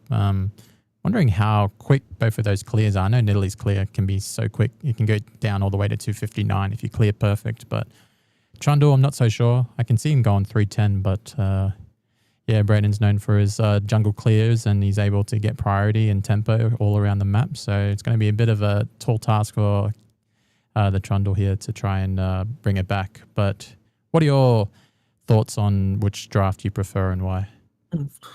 I mean, I'm pretty heavily preferring the blue side draft for Warp. Like, it's such a good scaling comp. They have the bot counter, they have a winning mid matchup, and then Hop is 50-50, but the Ornn just outscales. So yeah, exactly. They've got winning lanes. The jungle matchup is pretty fine. Trundle should be safe into the Nidalee invades, and they just outscale really hard. They definitely are outdamaged by the red side. They have the Caitlyn, Vel'Koz, and Nidalee. Like, they have a lot of early game damage, but their comp's really hard to pull off. And usually with Caitlyn, you want to be playing pretty heavily around bot side, but then they've picked up Renekton as well. So they picked a strong bot lane and a strong top lane. So they've just got they have to split their resources as well, because if they don't, then they let one of those lanes fall behind. Yeah. They don't really scale very well into the enemy comp, so it's going to be hard for them to come back from behind if they do end up falling behind at all. Yeah, but they do have that kind of comp where they can push tempo early enough into the game and try and snowball by mid to late game. So we're going to see how they go for 25 minutes, and then they're probably going to start looking like Warp's draft will start to take over. But you can never count out the best team in the comp at the moment. Destiny's just shown that they can play a multitude of champions and all types of roles, and they're able to, fix and adjust as games go on. Because sometimes they have been called out in some parts of previous games, but they always bounce back stronger than ever. Just their macro and their ability to team fight is really, really good, finding angles and just always creating so much tempo around the map. And if anyone's going to do it, it's going to be Braden's signature Nidalee picks. So he is known for his Nidalee in the past, so we're going to see how much it pops off in this particular game. But before we go and load into it, we want to shout out our sponsors, and of course the Array. We want to thank the Array for sponsoring and running this tournament this year, backed by NTG, Northern Territory Government. Next Tier Gaming and Esports, aka by David, bringing the scene to life here in the Northern Territory since so long ago, 10 years ago, in fact. And of course, Tangled Ventures by Ness Jr. He's just able to provide the support and logistics and coordination required to make this competition the way it is today. So probably will have to do some Discord stuff, but I'll let you take over for a little bit, Charybdis. Yep. See, Lydian, there's not really anything out of the ordinary with the runes or summoners. Everything's pretty typical. You see the virus has got that arcane comet, so he's going to be playing that lethality build into the pretty squishy enemy team comp. We see Destiny is walking 4-man down 30 mid. seconds until minions Warped, not going to have any vision of this. This could go badly with a level 1 fight here. Neither team knows the other one's there. We'll see if they decide to go for a play here or not. But it looks like they are just going to be camping in that bush. No fight as of yet. Yeah. Could have gone messy, but both teams go back to feigning out pretty early. We see the Bard and the Nidalee in the bush here might look for a deep ward, but Nico is here to match it if they do go for anything. has spawned. So they are pinging towards the red buff. They might look for small invade here with 3 people just to get some vision, but Velko's walking up mid lane is going to get spotted. Maybe he's trying to bait or something. They have to make a move soon though. Nidalee doesn't want to wait too long or she's going to miss her blue start. Unless they are going to go for the red here. Yeah, right now. They're going to go for the late invade. Ooh, very Yeah. late invade indeed, but yeah, he's not going to be aware of this shenanigans, and Trundle's going to have a rough time. Yeah, no one on his team is there to match either, Oh, so no. it is going to be a bit of a smite fight here. But no, it's He's not. just They're just going to leaving. zone out Trundle. He knows he can't contest that 1v2. His mid's pushed all the way in. His bot isn't moving. But Yeah, they that's a are bit collapsing rough. on the bot then. But Yeah, they they can't should really. be able to get out. Bot should be able to flash out. Nidalee is on the Varus here. Varus is getting chunked out by the Caitlyn. Caitlyn hits Oh, the headshot and the no. Q. Varus is dropping low. The Bard's able to hit the Varus from behind. Varus is going to fall. They are going to chase down the Nidalee. I mean, the Trundle's throw as well. Chasing down Nico here as well. Nico might have to burn the flash. Isn't going to have to. Walks out. But they're just Destiny level 1. They just know they're strong level 1. Varus got caught out of position. The Trundle overchased the Bard, who had both summoners. And the Caitlyn and Nidalee were just able to free shot the backline. Yeah, it looks like the lead broadcast on my side isn't loading. I might have to restart it. So for now, I'll just have the scoreboard up until I do that. No one able to recall after that level 1 fight, so not going to be getting laid advantages as of yet. And we see Renekton is going to solo kill on at level 2. Just like that. Gets the level 3 spike, hits the double E into the empowered Q, and just one-shots him. The Ornburn flash as well, so that's terrible for the support. Burning his flash and dying, having to force the TP as well. And Renekton is just going to be able to get a free call out of that. And is going to be much more happier just AFK farming with that call picked up. Yeah, unfortunately the director camera's not working, so just keep going, James, sorry. Yeah. And we see bot lane, Caitlyn already level 3. Varus and Nico not allowed to walk up in this lane after that level 1. So despite having the counter pick, the level 1 going so badly for them just allows the Caitlyn to assert the lane dominance, and then once she has that lane pressure, it's really hard to pull it back without any help from the junglers. So they are pushing this lead well, slow pushing this wave. Should be able to get the crash in and then reset with a pretty big buy after that kill. And while that's happening, we see Nidalee parting towards topside. The Ornn doesn't have the flash available. Spear is going to hit for the Nidalee. Can they do the damage to the Ornn? He is dropping very low. Doesn't have the flash. Another spear hits and the auto from Brayden, and that is going to be a super fed Nidalee. But again, Duplat caught out bot lane, chomped out pretty hard, is going to be able to walk out. Yeah, good parting by Brayden. Started that blue, knows that the enemy top lane to blue that flash, so is able to walk up for free. Has the setup from the Renekton to hit the spears, and they're just going to pick up another free kill. And the Ornn has already burned the TP, so he's just going to miss this whole wave on his turret now. Yeah, it's going to be pretty hard for him to do anything, all things considered. He's already down 20 CS and a kill. Really hard. We did say the Ornn scale as well, but it's going to take so much longer to hit that scaling point now when he's so far behind early. It's only 4 minutes into the game, and Destiny already up 2,500 gold.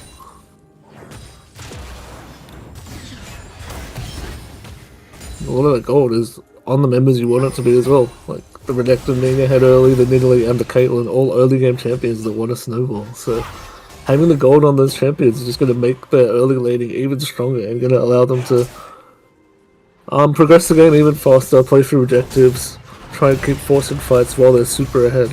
And it's just going to be really hard for the side of Warp to contest anything. until they pick up those 2-3 items, but those items are just so far delayed when they're already down 2,500 gold in 5 minutes. Let's see, everyone resetting. Bot lane still hasn't reset yet. It's kind of susceptible to a gank here. We see Kidz is parking down towards that lane. Caitlyn hasn't had a buy yet, so she doesn't really want to die on this wave, but it looks like Warped, the wave is pushing a bit too quickly. Trundle not going to be able to do much there. Warped just going to be able to get that crash hit for free, and they should look for the reset. On the other side of the map, we see Braden doing some counter jungling. They've got pretty good knowledge of where the Trundle is, knowing he's on that dragon, so Braden, despite having the lead early, he's going to sacrifice the objective just to put himself even further ahead. Which, I'm not sure if it's the best idea. When they have such a hard winning bot lane, usually you do want to play for that dragon. But he is willing to sacrifice that early objective just to take an extra 2 camps. And now that they know that they're on the dragon, he's going to look for this top dive as well. Or not level 6 yet, doesn't have the flash available. But the wave is pretty thin, they're not going to go for the dive. Nidalee just going to go back towards her top side and clear that grub camp. I'm not grub, sorry, grubs.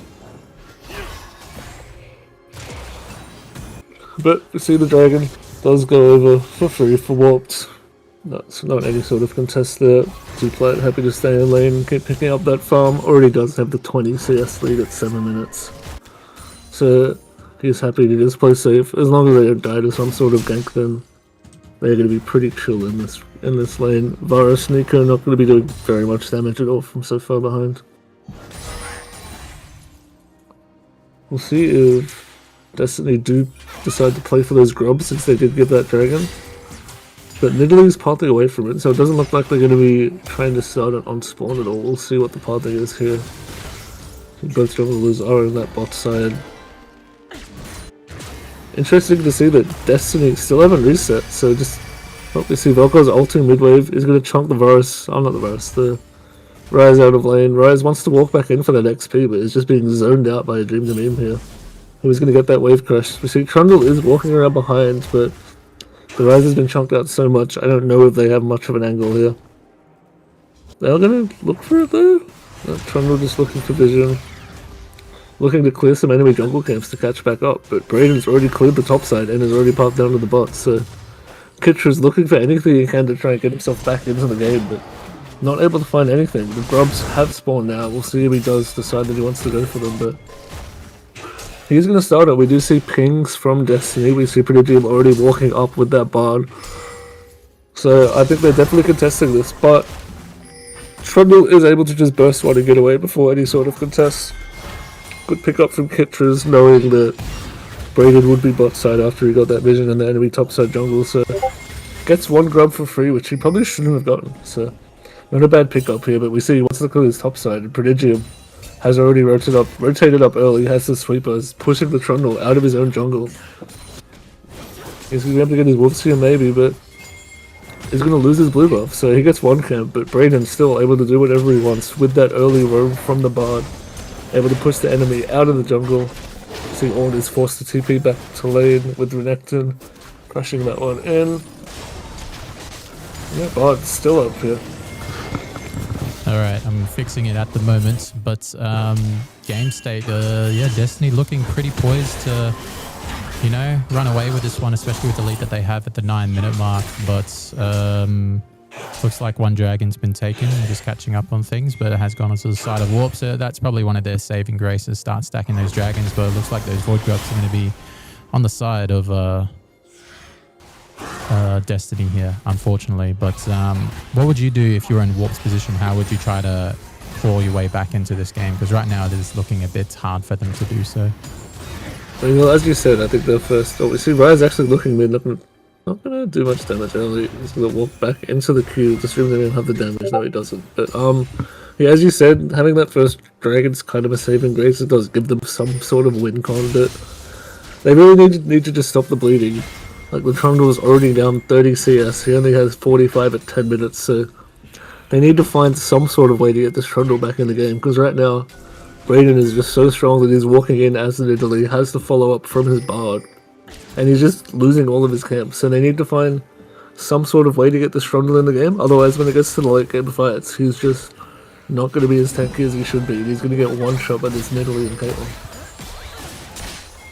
It is. It looks like I finally got it working.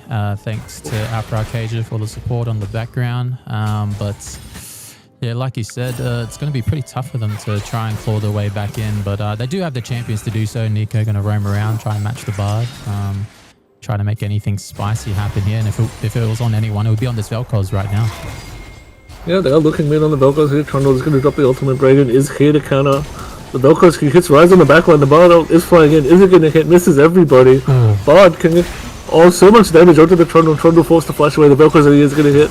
Smite comes out from the Nidalee. Is it going to... Oh, the spear hits the Rise. Everyone living at 1 health. So many abilities missed there. It was unlucky that Bard ult didn't hit. It would have been a guaranteed kill. But they are going to keep going. Trundle walks back into his jungle a little bit greedy. Is just going to die. He's just trying to salvage something, but they are still looking there. He can't do anything. I think Nico is here to catch this mid wave. She's safe to do that, but again, if we look at the top side, jungle, the Trundles is losing everything. Yeah. He can't farm a single camp. They're giving him, they're leaving the grub for him very generously, but losing another wolf camp. There's literally 2 kills already, up 45 CS in 11 minutes. Yeah, just double the CS is kind of crazy. Just Braden just absolutely relentless, still challenging Trundle wherever he actually steps on the Summoner's Rift here. So yeah, it just feels like a 4v5 at the moment. Just the Trundle just not being a factor till he probably even finishes his main core item. Because right now, Warped, they're just starved. They're basically dealing with full items while they have their components. So bit of a tough one for them to deal with, and Vel'Koz looking for a combo here. Will chunk out the Rise, and he's going to be forced to dead here, no flash. Oh, beautifully timed by from the Bard. Yeah. Nice round from the Jib is there before the Nico hits the stun, and Vel'Koz able to follow that up. We see Warp are going to answer onto this Renekton, but they don't really have much damage, and Nidalee is just here. Kidz is just going to get 1 shot. Doesn't have the flash available. Ornn forced to burn his flash as well, and their comp is so weak early, and they're going to keep diving. The Bard ult is going to hit. Fuck, Ornn is just going to die for free. I mean, Warped is trying to find some sort of way back into the game, but when they're this far behind and they're playing a late game comp, they really can't afford to be trying to fight. These fights are so early into the game, because even without Nidalee there, I don't think they can kill that Renekton ever. I think he's pretty safe, but with the Nidalee there, able to get that lockdown for the Nidalee spear and just gets 1 shot. Yeah, it's just, and he hasn't even bought his core items yet, so that Renekton will be even more scary to deal with. Probably one of the most ill-advised things to do is try to challenge a Renekton who's ahead. Just the ability to stat check and damage like no other. It's a very strong champion, but Nidalee with Lichbane just proving he can hit every spear. We're going to see how much damage he does. Wow, just half HP just like that. Oh, Bard actually goes in. We'll pick up the assist there for Braden, and yeah, they just can't breathe at the moment, Cribdus. Nico is here to match. He doesn't get the ultimate onto the Bard. The Bard is going to fall. No, he's not. He gets away with the heal. And the Vel'Koz beam is actually going to kill Nico. So a little bit greedy from the side of DST, but it still goes in their favor. They're so far ahead that they can make these really greedy plays and still pull it off. So it's just more kills going over to Braden. Braden, 5 kills now.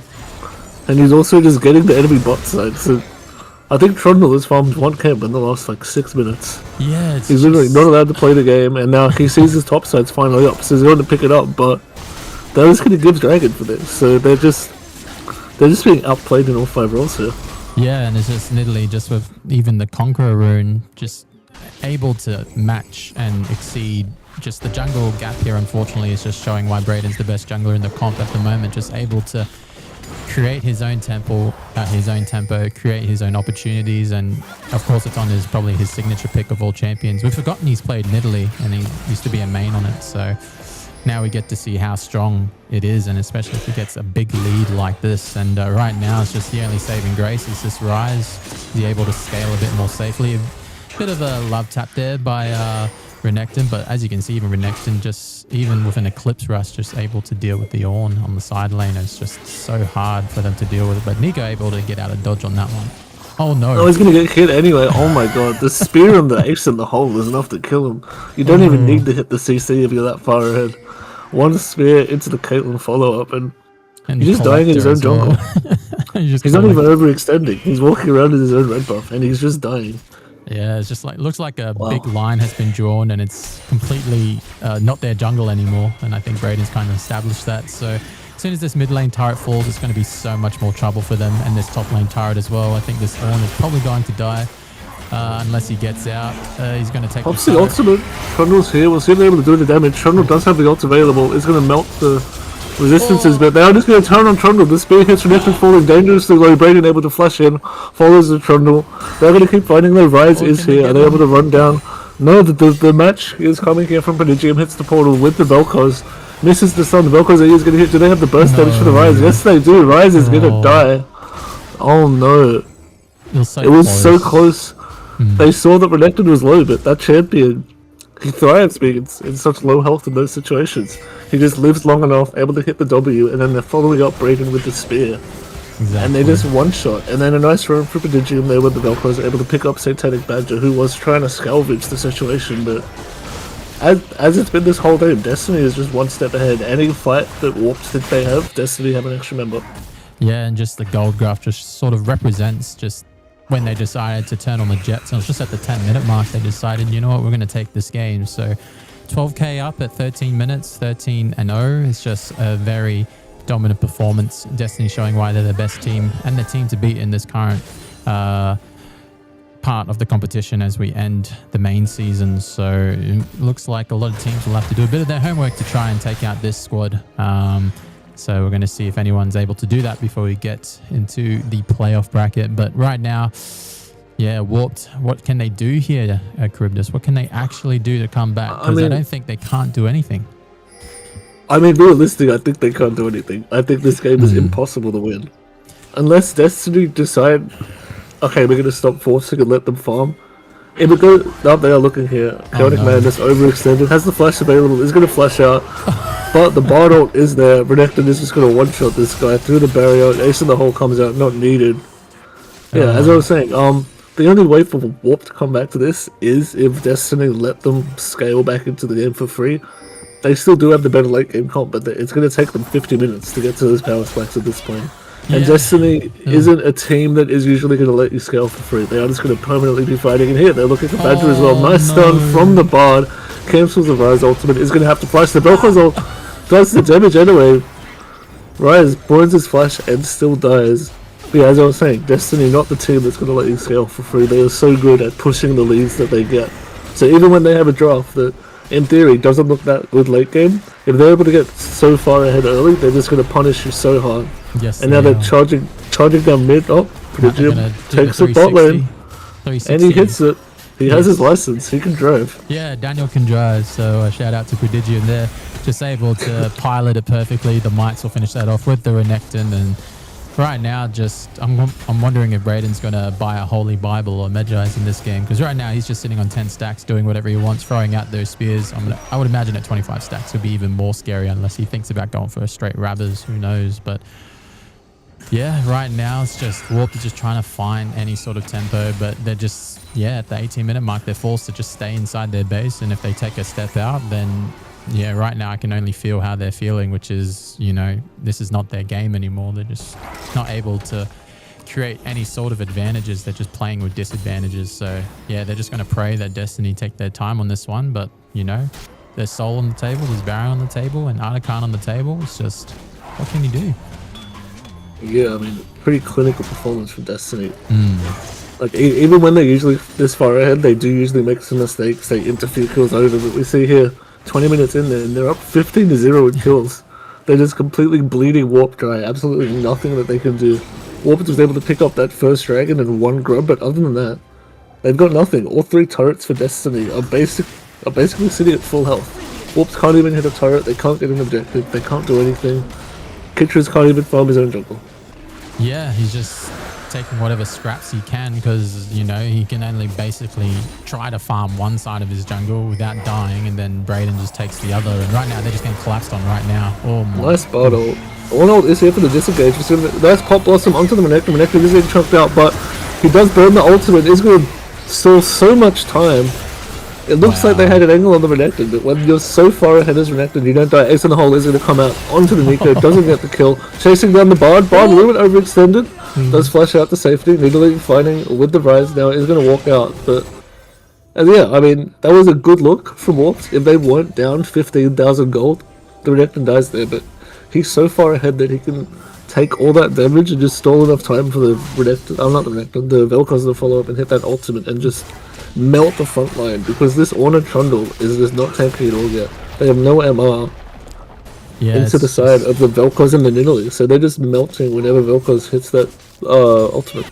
Yeah, and it's just right now they're just playing completely in the dark here. It's just going to be a matter of time before Destiny decide to take this Artican and potentially try to force an end. But I can see this game lasting a bit longer here. They're probably just waiting for Warp to come out of their base so they can ace them. So probably be another couple of minutes. But Artican getting started here at the moment. Yeah, the Renekton looking very scary. I'm assuming he's probably going to go for a Shojin now just to become even more scarier. But look at all that bounty gold on the side of Destiny here. Just nearly 2,000 to 3,000 gold worth of bounties just waiting to be picked. But just Warp just not able to get anything done. Just the macro and basically the scrapping that Destiny have is unparalleled. They're just able to support each other. Whenever someone gets low, they're able to interchange, in these skirmishes or team fights. It's just really tough with them, and just the CS discrepancy in jungle is just paramount to that. It's just... Prodigium caught out a little bit here. They might finally be able to pick up their first kill. The pop loss are not going to hit. The portal does get out. Trundle's collapsing from behind. Does hit the stun. Nice ultimate, but hits himself. Surely Prodigium dies here. Yeah. Finally a kill, but they've used so much from that. Can they follow it up? Nice Ornn ultimate onto Renekton. But Renekton, pretty tanky. Is he going to fall? He's not going to fall. Oh my... They finally pick up a kill, but as you can see, they just burned 5 ultimates to kill the enemy support. Really not ideal. It is not ideal, but you got to take what you can get, and that's a bit of gold swimming back into their favor. And yeah, of course, out of all people, has to be the support or Prodigium to donate one. But he was, I wouldn't say he was overextended, but he was overconfident on his positioning. So yeah, Warp's able to capitalize on that, but other than that, Artican for 1 kill, I suppose. You'll take that trade any day of the week for Destiny. So that adaptive flowers, or the adaptive damage with the flowers coming in, they're just even more scary to deal with. Yeah, Destiny's happy. I mean, it is a shutdown onto the Rise. Not ideal. The Rise is scaling pretty heavily. We see he has fully stacked up that rower now and picked up that extra 372 gold from the Bard kill, but they need to keep doing that. They need to keep waiting for Destiny to overextend. Like Dream the Meme here, overextended. Can they find it? They are going to burn the flash, but not able to pick. Oh, Boris flashes forward, hits the Chains of Corruption. Bardold is here to save the day. Renekton is jumping the backline, is one-shotting them all. The Vel'Koz does fall, but the rest of the team is here. Renekton is just the raid boss, not dying. Is going to pick up this Rise as well. Actually, Brandon is going to pick up the kill.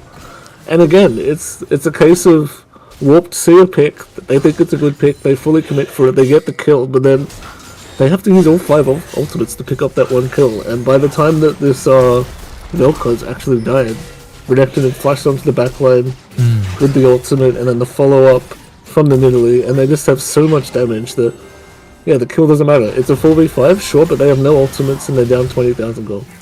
Yeah, and they're even trying to threaten an end here. They're just waiting for the minion waves to crash from both top and bot here. And this is probably Warp's realistic chance to try and actually do something about it while Destiny are slightly overextended and overstaying. They are sitting on quite a bit of gold here, but they feel so confident that they can just do whatever they want here. Let's see if Warp can put up a fight. I mean, Vel'Koz is teaming back here, so it is a 5v5. A nice Ornn ultimate coming out is not going to hit anybody, though. Trundle walking around the back. But we see that the Ornn is just getting chunked out. He's not tanking at all. Nice pick onto the Vel'Koz. Vel'Koz gets away at 1 health, but they are turning back. Varus hits the Q onto the Vel'Koz. Vel'Koz does die. Trundle walking forward. A nice ult onto the backline by Bard. Picks up 2 people. Do they have the follow-up? No. Braden forced to flash out. Ornn at 1 health. Trundle finally falls. Everybody is so low. Pop loss and flash. Nice flash out by the Nico. I was going to pick up 2 people. They're just going to... The backline falling, Renekton's still alive. Can they kill this Renekton? I don't think they can. He is so strong and Nidalee's still here. We'll see if Nico is able to live. They are looking onto the Nico. Nico caught out. Rise is here. Can she escape? No, she burned the flash. They do pick up some kills. Some nice individual plays from Warped there. Nice play by the Nico. They are able to pick up 3 shutdowns, which is good. It's going to be hard for them to turn that into anything, but it is some signs of life. It is. It is, and they were down 20k, now they brought it back to around 16, 17k, so they got a couple of grand back in their pockets, but Yeah, I mean, right now, ideally, you do want to take whatever you can get on the side of Warped here, but that's just Destiny kind of pushing their limits in tempo. Try to take that second inhibitor, but weren't quite successful, but they'll still get this Infernal Dragon at this stage of the game. They're still not Soul yet, so, you know, Destiny can even become more stronger once they take the last dragon if the game lasts that long. Because right now, Baron is on the cards for them, and it looks like they want to close out here. We're going to see if Warped can set up shot and catch a pick. Yeah, we see they are looking. Vel'Koz and Italy are a bit squishy. They can get picked out here. Some damage going on to the Italy. The Ornod is going to come, but the Vel'Koz is murdering the backline. Italy is going to fall. They need the pick. Can they follow the fight? Nice Bard ultimate coming out. Trundle is going to fall. But he's walking scary. into 4 people. He is taking no damage. Aces hole onto the rise. Pop Blossom onto the backline. But Nico is going to fall. Hits the CC, but has no follow-up. Bard is going to chase down this Oh, no. Varus, who doesn't have flash. Weird flash Q. Prodigium is insane. Chaotic Man's Chaotic's no. dancing. Everyone's dancing, they're having fun. As we look bot lane, Renekton still just running into the enemy team, is full health after tanking 4 people for the last 30 seconds. Tanks his turret like it's nothing. They're going to pick up the kill onto the Ornn. Ryze is alive, but yeah, it's just going to be a pretty clean win coming out of Destiny. Yeah, and they're going to close out this game now. Destiny showing why they're the best team in the competition at the moment for the Array Elite Series for 2025. And they are definitely the team to beat. Right now, they're just so coordinated and they're just able to create their own style of play, which is just infinite tempo on their side. They're just able to do so much with the way Braden is playing and the team is supporting him as well. So congrats to Destiny for that big win. And yeah, I guess we'll get right into sorting out the SVP and MVPs. And I guess once that loads for me, there we go. Right now, it's just a tale as old as time where Destiny remain undefeated at the moment this part of the year. And, you know, Warp trying to give him a good crack, but Destiny showing why they're the best. But who do you think deserves SVP on the side of Warped? It's a bit of a tough ask to try and determine one. I'd probably look towards the Nico, even though they're so far behind. She was hitting some nice flash pop blossoms into the back line. We see also has the most damage on his team. I don't think anybody else really showed any signs of life. I think Nico, he pretty easily takes SVP. I think he was the only one that had much of a impact in that game at all. Yeah, and had the most damage as well coming out from the support role. So, yeah, that kind of puts her a step above the others. So I'm pretty happy with the Nico. Just able to try and find those picks and abilities to make plays with her champion specifically. So congrats to Beautiful Dwang on the Nico. Good showing. Tried to do your best, but Destiny's just proven to be too good. But now we're going to discuss MVP, and all these people have a case. Bard just roaming the map, just able to make everything happen. Jonu with a flawless performance on the top side, deathless, and just able to be the front line for his team. And yeah, Braden just creating all the tempo for his squad, while Duplat and Dream to Me were just able to, you know, stay at the back and deal the damage necessary. And, you know, that's a lot of damage coming out from Vel'Koz there. But what are your thoughts on MVP? I would look towards Braden, but 40k damage is kind of crazy.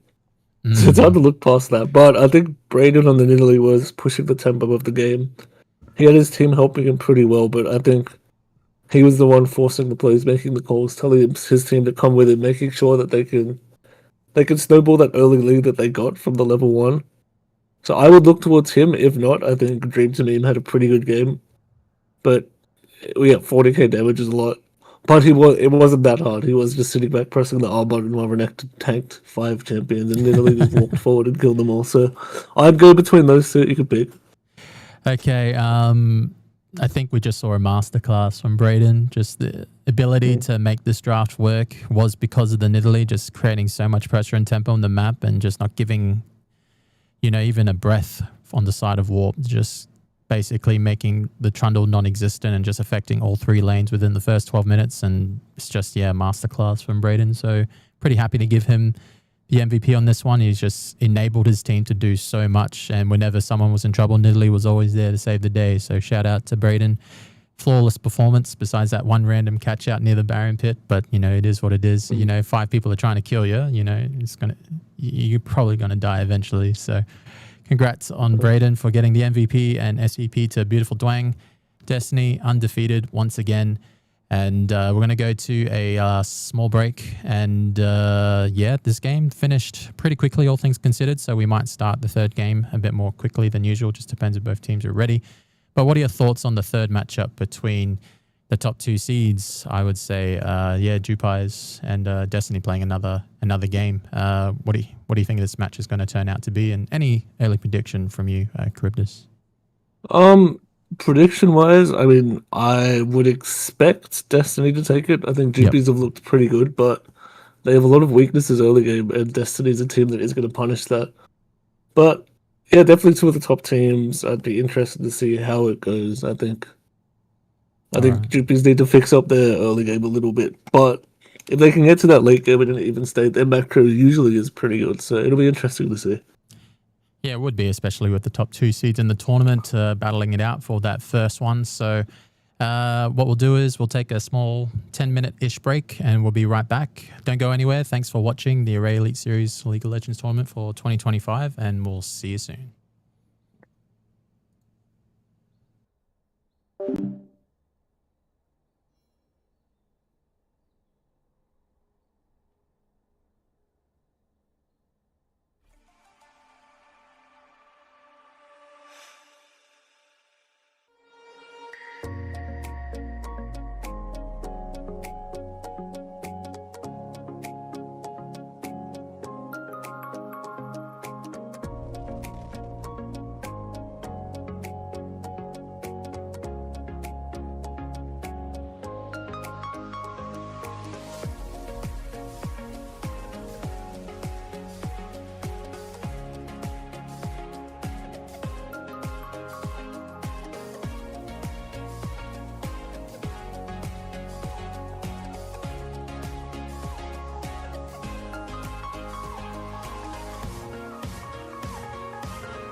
want to get off the darkest ground,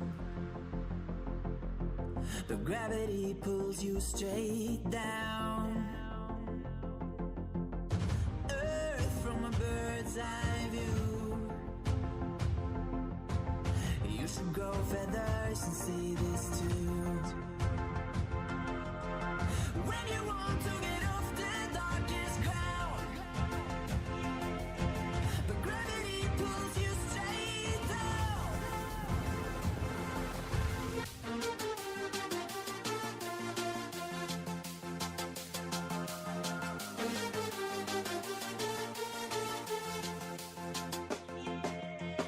When you want to get off the darkest ground, but gravity pulls you straight down.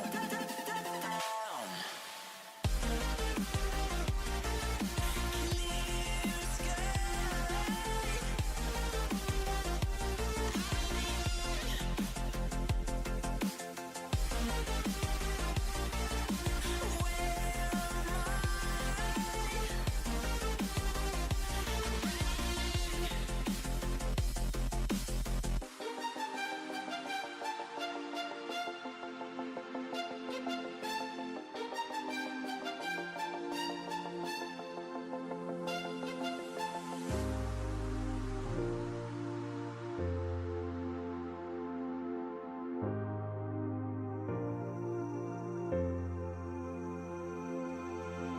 When you want to get off the darkest ground, but gravity pulls you straight down. Earth from a bird's eye view. You should grow feathers and see this too. When you want to get off the darkest ground, but gravity pulls you straight down.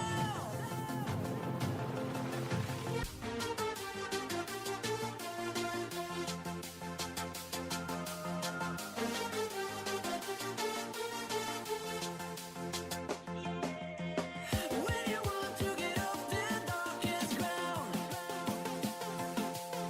but gravity pulls you straight down.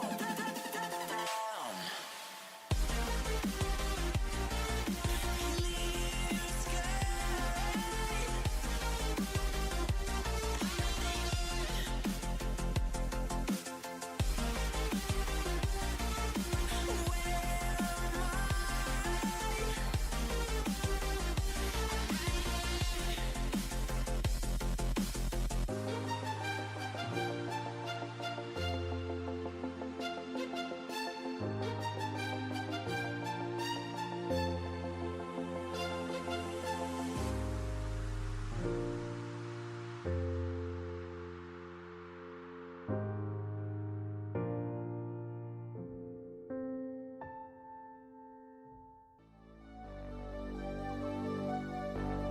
Fill me out with your smile.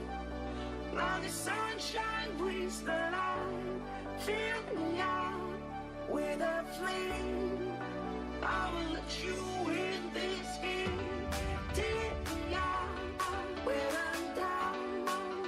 'Cause with you I'm safe and sound. I'm safe and sound. I'm safe and sound. I'm safe and sound. I'm safe and sound. I'm safe and sound. I'm safe and sound. I'm safe and sound. I'm safe and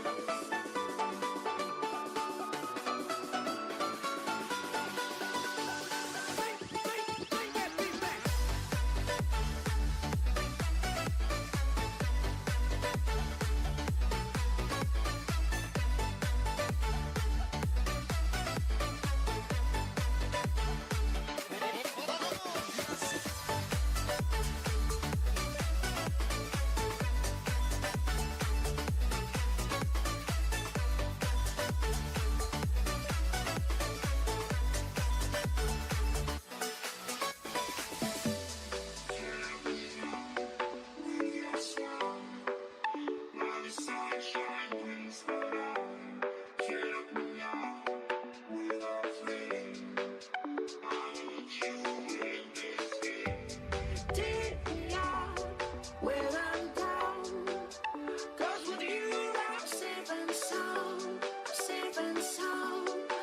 saving sound, saving sound, saving sound, saving sound, saving sound, saving sound, saving sound, saving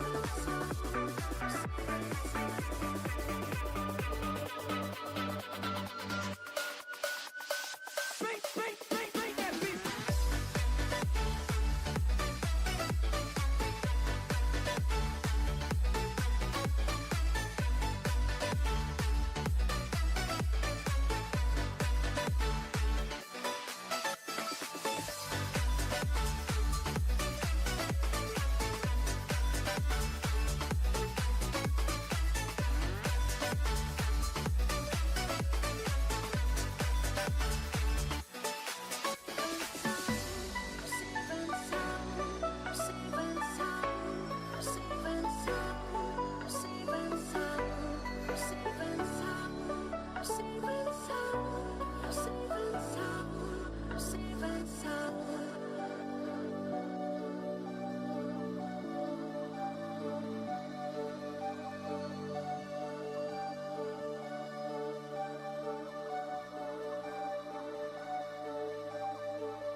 All right, welcome back to Game 3, probably the highlight game for the night. How's it going, Charybdis? Good, good. Excited for this game. Hopefully, it's a little bit closer than the last game. I hope so as well. Yeah, the Gwen being taken out, probably a pretty high priority pick, all things considered, especially with both of these teams with, high priority on, the Rumble, the Gwen, and then counter pick, etc. But we have the Nocturne being taken away from Alpha Icasia. Jewpies having first pick here, starting on the blue side. So we're going to see how this ban phase comes out. But just confirmation, Goofbox is definitely Ezra's accounts, so that is just confirmed. But we do have Pantheon and Xerath been taken away. So Xerath been taken away from Dream to Me, making a name for himself on that champion, and Trundle. What are your thoughts on these bans so far? I mean, nothing too out of the ordinary. The jungle pool's being pinched a fair bit. I think these teams share a lot of the same jungle and top picks. So no surprise to see a lot of those taken away. We see the Zinzao is taken away. So both of the usual blind junglers are banned away. They're going to hover this Cassante picked with the Gwen ban. Yep. We'll see if they look at it. Not typically a first pick, but with the Gwen gone, there's not really that much that can counter it. But Jonu is pretty good at top lane. He can play the stuff like the Camille that does pretty well into the Cassante. So I'm surprised to see it first pick too. Yeah, and we do have the Gnar being hovered straight away, which is probably the safe soft counter pick to Cassante. Yeah, able to whittle him down eventually, but is he going to take the fight to him with Mbessa? So we're going to see if he has, the kahunas to do it, but he doesn't. He does play safe with the Gnar, and, probably the safest counter pick there is in top side.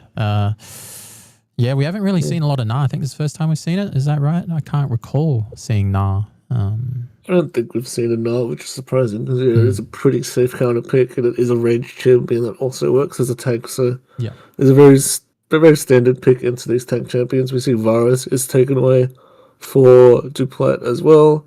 Yeah. Another strong ADC pick taken away. We see what they answer with. And Looking pretty towards that gym. Yeah, stock standard coming out from Jewpies. They really do like the setup and the utility coming out from their ADCs, and they do have the Jin here, which is pretty good. So this it doesn't really give away too much, but it just shows that, to have that setup and that long range, it's going to be pretty obvious what a support pick will come out here, but we're going to see if they're actually going to do it or give it a bit more priority. But knowing Jewpies, I would like to try to keep that mid lane and jungle kind of hidden until the time comes. So we're going to see what it does. And it is going to be Karma, which is a slight flex pick, but most likely going into the 80 carry role. But yeah, what are your thoughts on Jin and Karma? Pretty normal pairing in the bot side? Yeah, it's pretty standard lane. Just has that ability to contest the Varus range while also not losing too much prior. And it's also a takeaway. Varus Karma is probably the best combination bot lane, so it is going to get taken away. We'll see if Destiny locks support here, but it looks like they are going to go for that jungle, pick up that Vi, and then they're able to ban 2 more junglers here. So a really nice Vi pickup because they know that they're going to get they get first pick on 4, so they can pick the support there, but this allows them to get that high priority jungler while also taking away 2 more junglers from Alpha Arcadia. Yeah, we're going to see if they're going to actually follow your formula, because there's not really any point banning out Blade Exa here, and they will take away the usual counter picks or soft counter picks to the Vi here. So it looks like Alpha Arcadia's jungle pool will be tested in this game, because right now it's just all jungle bans on the side of Destiny here. So we're going to see what he's able to whip out, because right now Vi definitely in this current meta is sort of higher priority if you want to get onto that single target, and obviously that single target that they have eyes on is definitely Blade Exa there in the mid lane. So Vi with the easy setup here. If they even pair it with an Ari or whatever, it would probably be a bit hard for them to deal with. So we're going to see if they have the foresight to think about banning the Ari or not, or will Dream to Mean play another long-range champion, which is known to do so. So we do have the Bard being taken away from Prodigium based off his last game, and they remember the Vex. The Vex is definitely a very dangerous pick, especially in Blade X's hands. Yeah, I think once they take away that Skarner, there's not really any other jungle champion that they're super worried about. So banning that Vex when they've already picked up the Vi and Na is pretty good. It also works if they do want to pick Ari here. Taking the Vex away is good. We'll see if they decide to do that. The Vi Ari is super strong lane. They're going to hover Soraka. Yeah, they're going to I think would about be it. very surprised if they lock Soraka. Yeah, he locks in the Prodigium Blitz. on Good Blitzcrank. boy. Yeah. Blitzcrank into a double poke lane is very strong. Yeah, I can see him rushing boots and roaming a lot. But shout out to Ezra. He does like that Anivia pick, but he is definitely in the support role this game. So we're going to see what mid lane and jungle lane pick they're going to pick up here, because it's going to be very important with how their draft is shaping. Oh, it's kind of scary for a second, but they're going to... shout out to Button Nash. Brick Walsh said Juani being picked up. Alpha Arcadia taking a note out of his book. So they're definitely going to have... a bit of trouble, because right now, what is blind pickable here besides the Ari? Maybe another champion or 2. We're going to see what Blade Exa picks up here. And it is his signature Syndra, but Talia has always been his bread and butter.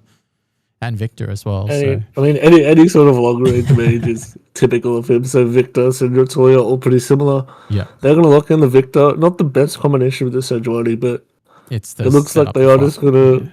They're just going to play for the scaling, play for these team fights. We got a throwback here. Dream to Mean Swain's here. open. And he Dream to Mean does like the Swain. But, it's not the best lane into Victor. He does struggle early, and he does get outscaled as well. But we have Galio's both of these champions can stat check like no other. And we're going to go with the Swain.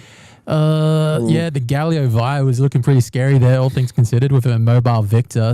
But they opt to go for the Swain here, and I think Dream to Me wants to have comfort when he's versing probably the best mid laner in the tournament. That's probably my way I would see it. But yeah, that Galio did look scary. It was going to round out their composition really, really well. But Swain, not as bad of a pick, but still gets the job done in terms of his kit and his ability to stack check. But what are your thoughts on both of these comps? Pretty surprising or stock standard coming out from both of these teams? I think Destiny was winning draft, and I think they've completely ruined it by picking Swain. I think Swain might be countered by all 5 champions on the enemy team. Sejuani has lockdown, Kasante can just ult him when he ults and take him away from his whole team, and the Victor, Jin, and Karma all outrange the Swain ultimate. So maybe I'm missing something, but I don't understand why we're picking this here. If they pick something like the Ari with dashes, you can just get around the map and follow in with the engage with Vi, it's super strong because they have the dive from the Gnar as well, but now their team identity doesn't really make sense because Swain wants those long team fights. Vi is just looking for picks, and Varus is looking to poke from range. So Yeah, so I think a lot this of different Blitzkrieg- identities yeah. in one. I think this Blitzfix just became a lot more important when Swain was locked in. So we're going to see how he's able to pilot that, especially against a Karma, which can probably, if played pixel perfect, just dodge every hook imaginable. But I guess Varus ults will be very important here to follow up with the Vi. So they do have a lot of chain CC coming out of Destiny's comp, and they can make it work if they get a catch out. But at the same time, if they're not able to find those picks, it's going to be very hard to get onto, Victor, Karma, and Jin, especially when they have 2 brick walls on the side of Kasante and Sejuani. So they've got to go through them a little bit in terms of stat checking them, but they will have a chance to do so. But I am kind of favoring the way Destiny's been playing, but they have kind of slightly lost draft here in this instance, like you mentioned. But if anyone can carry a game, it's Blade Exor and his Victor. It's his tried and true champion throughout the many seasons that we had up here in the territory. But any predictions on this one? Like before I asked, has draft changed your mind, or? I mean, before I said that if Destiny want to win, they need to win early game, which they're good at. Yeah. And they have picked the comp that can do that. There's a lot of pick potential with the Vi Blitzcrank, so if they can snowball early, I think this game will favour them. But if they're not able to find these early leads, then they're just getting hard outscaled. And when the enemy team has such long range, like the Jin, Karma, Victor, it's hard to even find these picks on anybody. So I think Jewpies is definitely pretty heavily favoured in the draft, but Destiny is the kind of team that can make these comps work. So if they're going to have to try and emulate what they did last game and find those picks early game. And if they do that, I think they can snowball pretty hard. Yeah, and we're going to see if they can actually do that. Vi probably a bit more vulnerable can stat check like no other, but you're stat checking into a Sejuani. It's kind of like how much can you actually do? And then when Victor starts to scale and then you got Karma on top. And if the Kasante is able to peel perfectly, then, this game could go either way. But the longer the game goes, like you mentioned, the more it is looking favorable to Jewpies Angels. But right now, Destiny are just playing like in overdrive at the moment. They're just all in sync and they're just able to, make anything work with any sort of comp, and they haven't been disproven otherwise. So we're going to see how they're able to make the game happen for them. But I got a feeling that, Jewpies will hang in there. We're going to see how long they can hang in there for. Hopefully, client does load, and it does. Yeah, this game pretty important for standings as well. Both of these teams are undefeated, so with this being it's Destiny's last game, Jewpies still have one more against us. But Yes. if Destiny win this game, they're guaranteed first place. So a big game for Destiny, really good for the seeding if they do get into that first position for the finals. So Jewpies looking to take one game. If they win this game, then it could be a bit of a tiebreaker for the top because both teams will be Destiny's first loss. Jewpies still have another game, but they'll be undefeated. So Yes. super important game along with Jewpies versus DTF whenever that happens. So yeah, both teams have a lot to lose here, a lot to gain as well. Exactly, and we're going to see if Jewpies, the reigning champions from last season, would technically started a new type of tournament with the Array, and I would like to transition into thanking the Array for running the League of Legends Array Elite Series tournament for this year for 2025. NTG, Next Tier Gaming and Esports, shout out to David, and Tangled Ventures, shout out to Ness for always providing the support and the community-centric coordination needed to run these tournaments, and it's really good to see. But right now, both teams are just relaxing in terms of just spreading out. They don't want to take any unnecessary risk, especially if there's a Blitzcrank there. So I'm surprised Destiny didn't invade. I guess they don't want to make any sort of costly early game mistakes with Jewpies Angels with a scaling comp, I suppose. But interesting. Yeah, playing it safe. Blitzcrank did drop a ward somewhere, I assume. Did he? He did, yeah. Yes. They must have got cleared. What? I don't know where Blitzcrank warded, but he warded and reset for Sweeper somewhere. Yeah, not looking for any invades. Just gonna play pretty standard. Yeah, it was Vi bottom going brush. Bottom towards- brush they cleared. So Oh yeah. uh, Okay. So yeah, I think the Vi is probably just gonna be looking to power farm to that level 6. Doesn't really have that much gank potential before that. Sejuani definitely gonna have that prio on the early gank. So we'll see what she decides to do. We see she is parking towards that bot side, trying to make sure that this Jin Karma doesn't fall behind at all, because if they fall behind against the Blitzcrank is going to have free roaming rights around the map and just going to be able to help out that team so much. So I think bot lanes are definitely a big point of contention this game. it is, and bot lane's got to be careful not taking too much free damage, especially into a Karma lane. So they're going to pick their fights a bit more carefully unless they get jungle assistance here. But really, Empoleon here does not have the level advantage here. He gets a bit of harassed, but really Empoleon being the Cassante main, hopefully he's able to pilot that soft counter pick into the Gnar. But Jonu is probably the reigning best top laner at the tournament, remaining undefeated. So we're going to see how much he can fight this Gnar, but I think Gnar's just going to space him to the end of the game. But Cassante's got a lot of dashes in his kit, so we're going to see if he's able to do anything about it. But both teams just pretty chill at the moment, but a bit of a CS discrepancy already in the mid lane. Not sure if it's because of a push or vice versa. No, I mean, I think Swain into Victor just had a hard time, because usually early games when you want to punish this Victor, but Victor is heavily outranging this man, already up 6 CS. Yeah. And I'm missing bot lane as well. I was saying how strong this Jin Karma lane is, but the Varus and Blitzcrank have had pretty permanent prio in this lane, and Varus already up 3 CS. So Yeah, you would hope that the Blitzcrank would have that prior, but it's just a matter of, they got the pushback here. Destiny playing it safe, know that Sedge is passing towards bot, so I'm going to get that ward down, give up prio. We'll see if Jin's able to get a little bit of that CS back, but yeah, Vi full clear towards top, no surprise there. Sedge doing the same thing, full clear towards that bot. Looks like both junglers are just going to trade scuttles, no early fighting.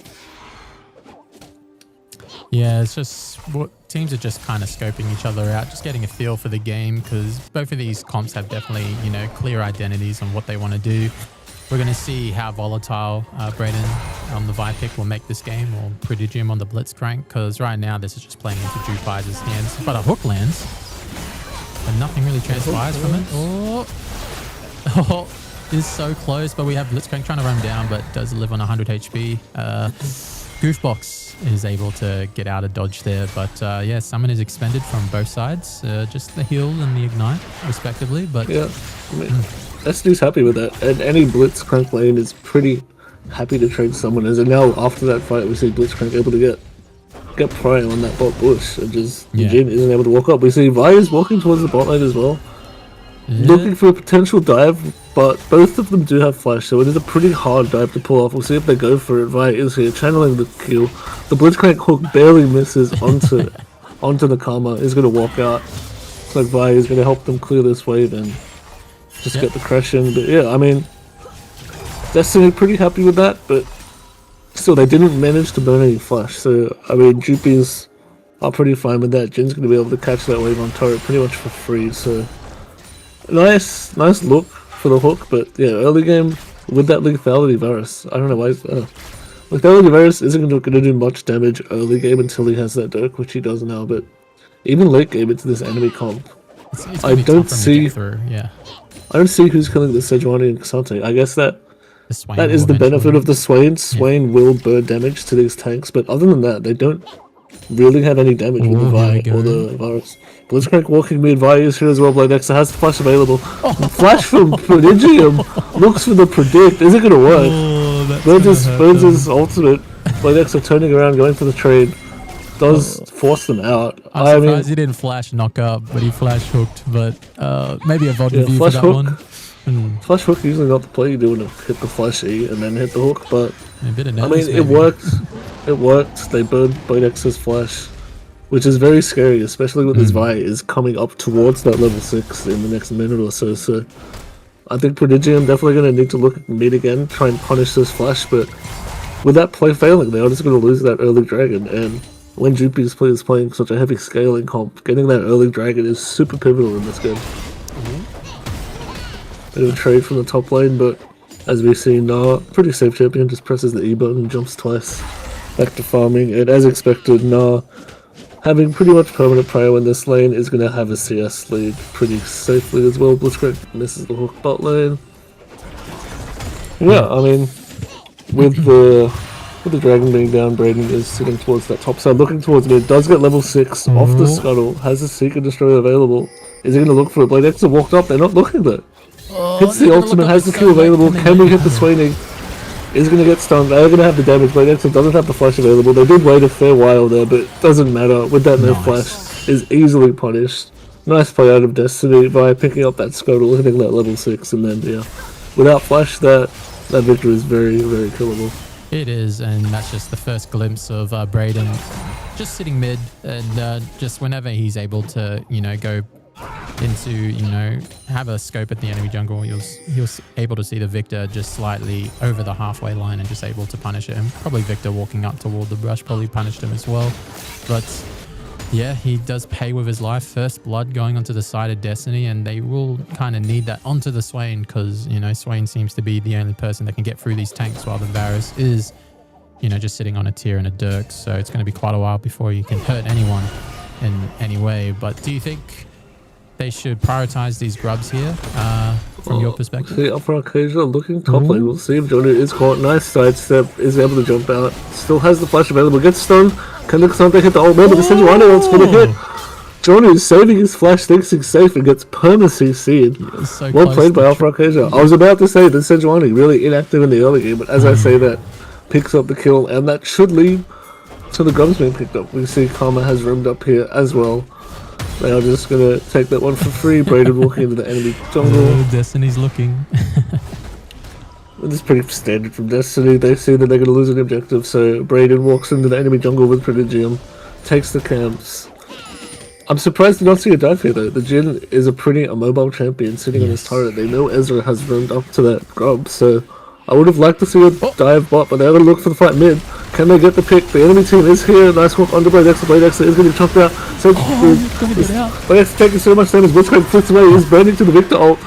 Victor's going to fall. Blitzcrank's going to fall. Xante's teleporting into the back of the fight. Has the ultimate available. Karma choking down the Swain. Swain flashes forwards. Hits the E into the Karma. Karma falls.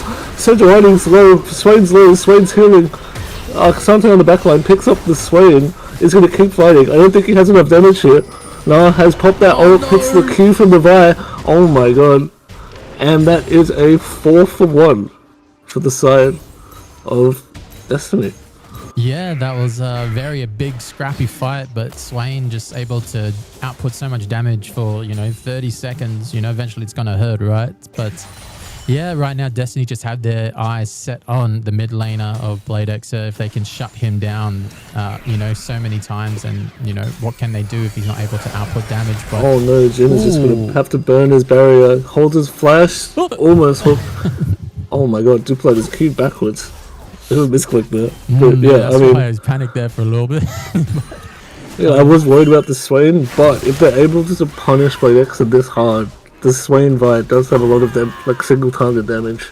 Yes. And then in that prolonged fight, they just have so much sustain. Vi has the shield from the passive. Swain has so much healing from the ultimate, but the enemy team doesn't have any healing reduction yet. So yeah, any sort of like scrap like that early game, Destiny always happy to take.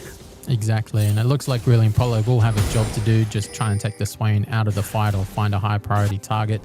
Because right now, the front to back, if it does get broken, it looks like Jewpies will not be able to recover, especially if the carry gets picked out. But man, Sejuani looking pretty tanky here, but maybe not tanky enough. They found a pick. Prodigium does drop lows. The Swain is in the backline with the ultimate. Do they have the damage to finish the Blitzcrank? No, Blitzcrank flashes forward into the Swainy, into the Viking.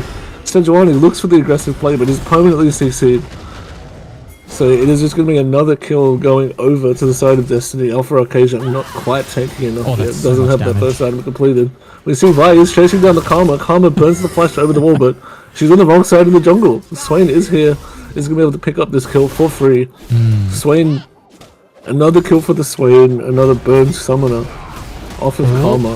He's fighting the top lane. William Polio is going to find the 1v1, burns the flash, and flashes forward to follow. Despite his team falling behind, he's still winning this top lane, outplaying Johnny. That's a second kill over to Cassante. And when Cassante is such a big pick for this draft. It's really important that he gets ahead. So it's good to see. But despite that, his bot side is losing. Yeah, The this dragon is going to go over to Destiny. Not much that Jewpies can do. We see yeah. Sejuani looking for the enemy topside jungle, but all the camps are down, so not going to be able to even get anything for this. Yeah, and that's just a bit of a, a tale between two thorns. It's just Brayden knowing when to do his clears and when he can't get punished, and taking the dragon there uncontested, and probably a big dragon of that fact. But we do have Blitz collapsing down here. Is he going to land a hook, or is he just He's teasing? at the hook. I mean, they don't have that much damage right now. I don't think he can go for the hook. Just standing there menacingly. I think he's Better been than mid lane more than he has been bot lane this game. So Yeah. yeah, Yeah, which is I'm interested to see. Usually, if that happens, you want to try and punish the ADC who's been left alone in lane. But Varus has been able to sit bot lane for free into the Jhin, a matchup he's happy to have, and he's already picked up a 25 CS like 12 minutes into the game, just sitting in that lane by himself. Yeah, and right now the Sejuani is a bit poorer in this instance, is down 1.2k to counterpart Brayden on the Vi here, so she's not able to do much till she starts stacking that HP just a little bit more, trying to get that heart steal, trying to get all those tanky items. But right now it just feels like the bot lane, it just feels so stifled, like this Jhin pick's just not able to farm as efficiently as he would like, especially into a Varus with Youmuu's. But right now, the only advantage seems to be in the support and top lane, and those advantages are very small. Destiny are looking pretty clean in this early game. Yeah, I mean, if Varus is able to do what he wants in a lane, he's just by far the strongest pick on the patch.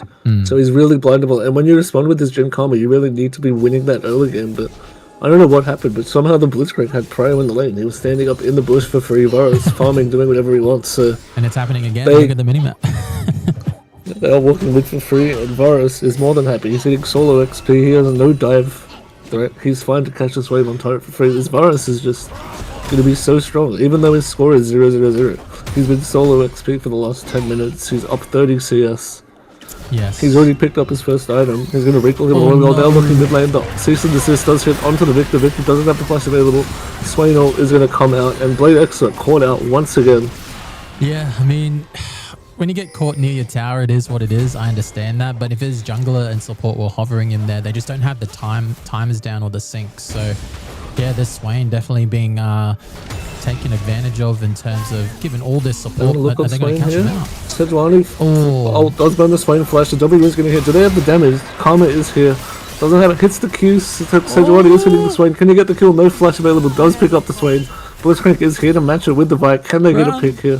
Blitzcrank holding the hook, hits the hook on the Sejuani. They haven't looked on Sejuani, but Victor is TPing back in. They don't have the damage to kill the Sejuani with the shield. Victor is here. Do they have enough damage to turn? Blitzcrank super low, doesn't have the flash available. No. Victor doesn't have the ult up. They don't have the damage to find the turn kill. So it's just going to be 1-for-1. Both mid laners do Here we go, die. a bit of a Oh, yeah, scrap. so TP's back. They're going to keep looking into the enemy jungle. Jhin walking forward. No flash available for the Blitzcrank. But Varus is here, hits the ultimate onto the Sejuani, chains that into the Blitzcrank hook, into the Viking. So much CC. Can they keep looking?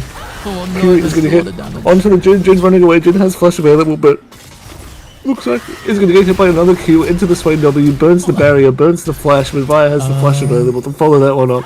Victor here now in trouble, gets flash hooked by Prodigium, doesn't have the flash still. Doesn't turn around, he kills the Blitzcrank, is able to get 1-for-1, but it just feels like a repeat of last game. Destiny is just running around the map doing whatever they want, and Jewpies are just...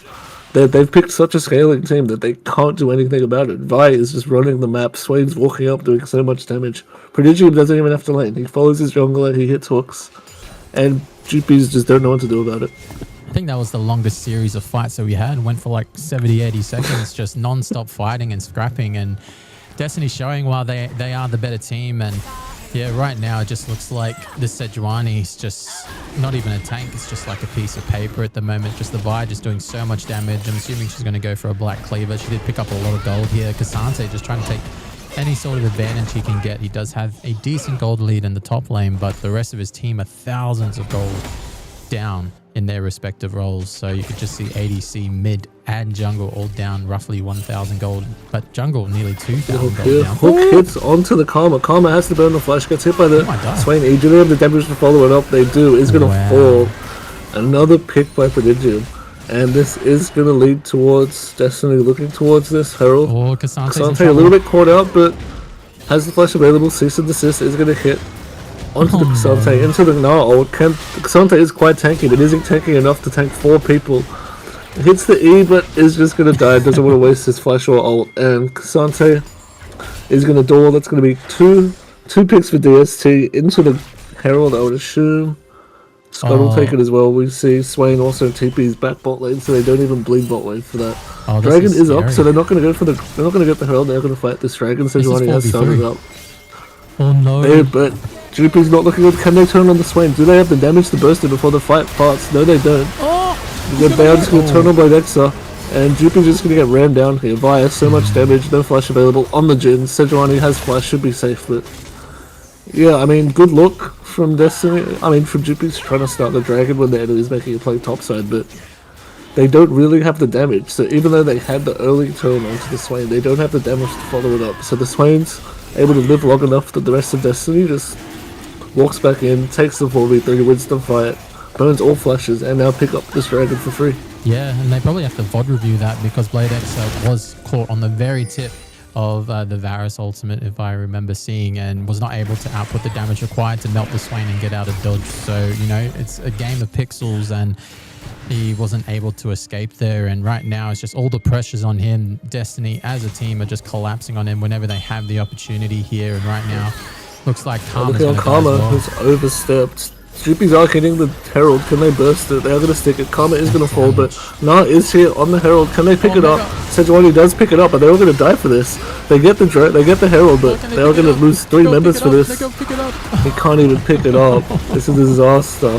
Kasante trying to run away. He's getting chunked out. Prodigy misses a hook onto the Victor. Victor kiting backwards.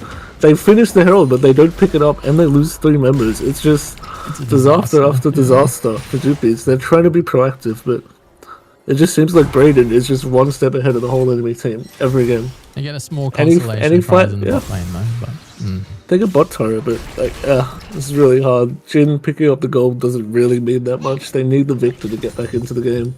He's still got that CS lead, but the enemy Swain has already finished those 2 items.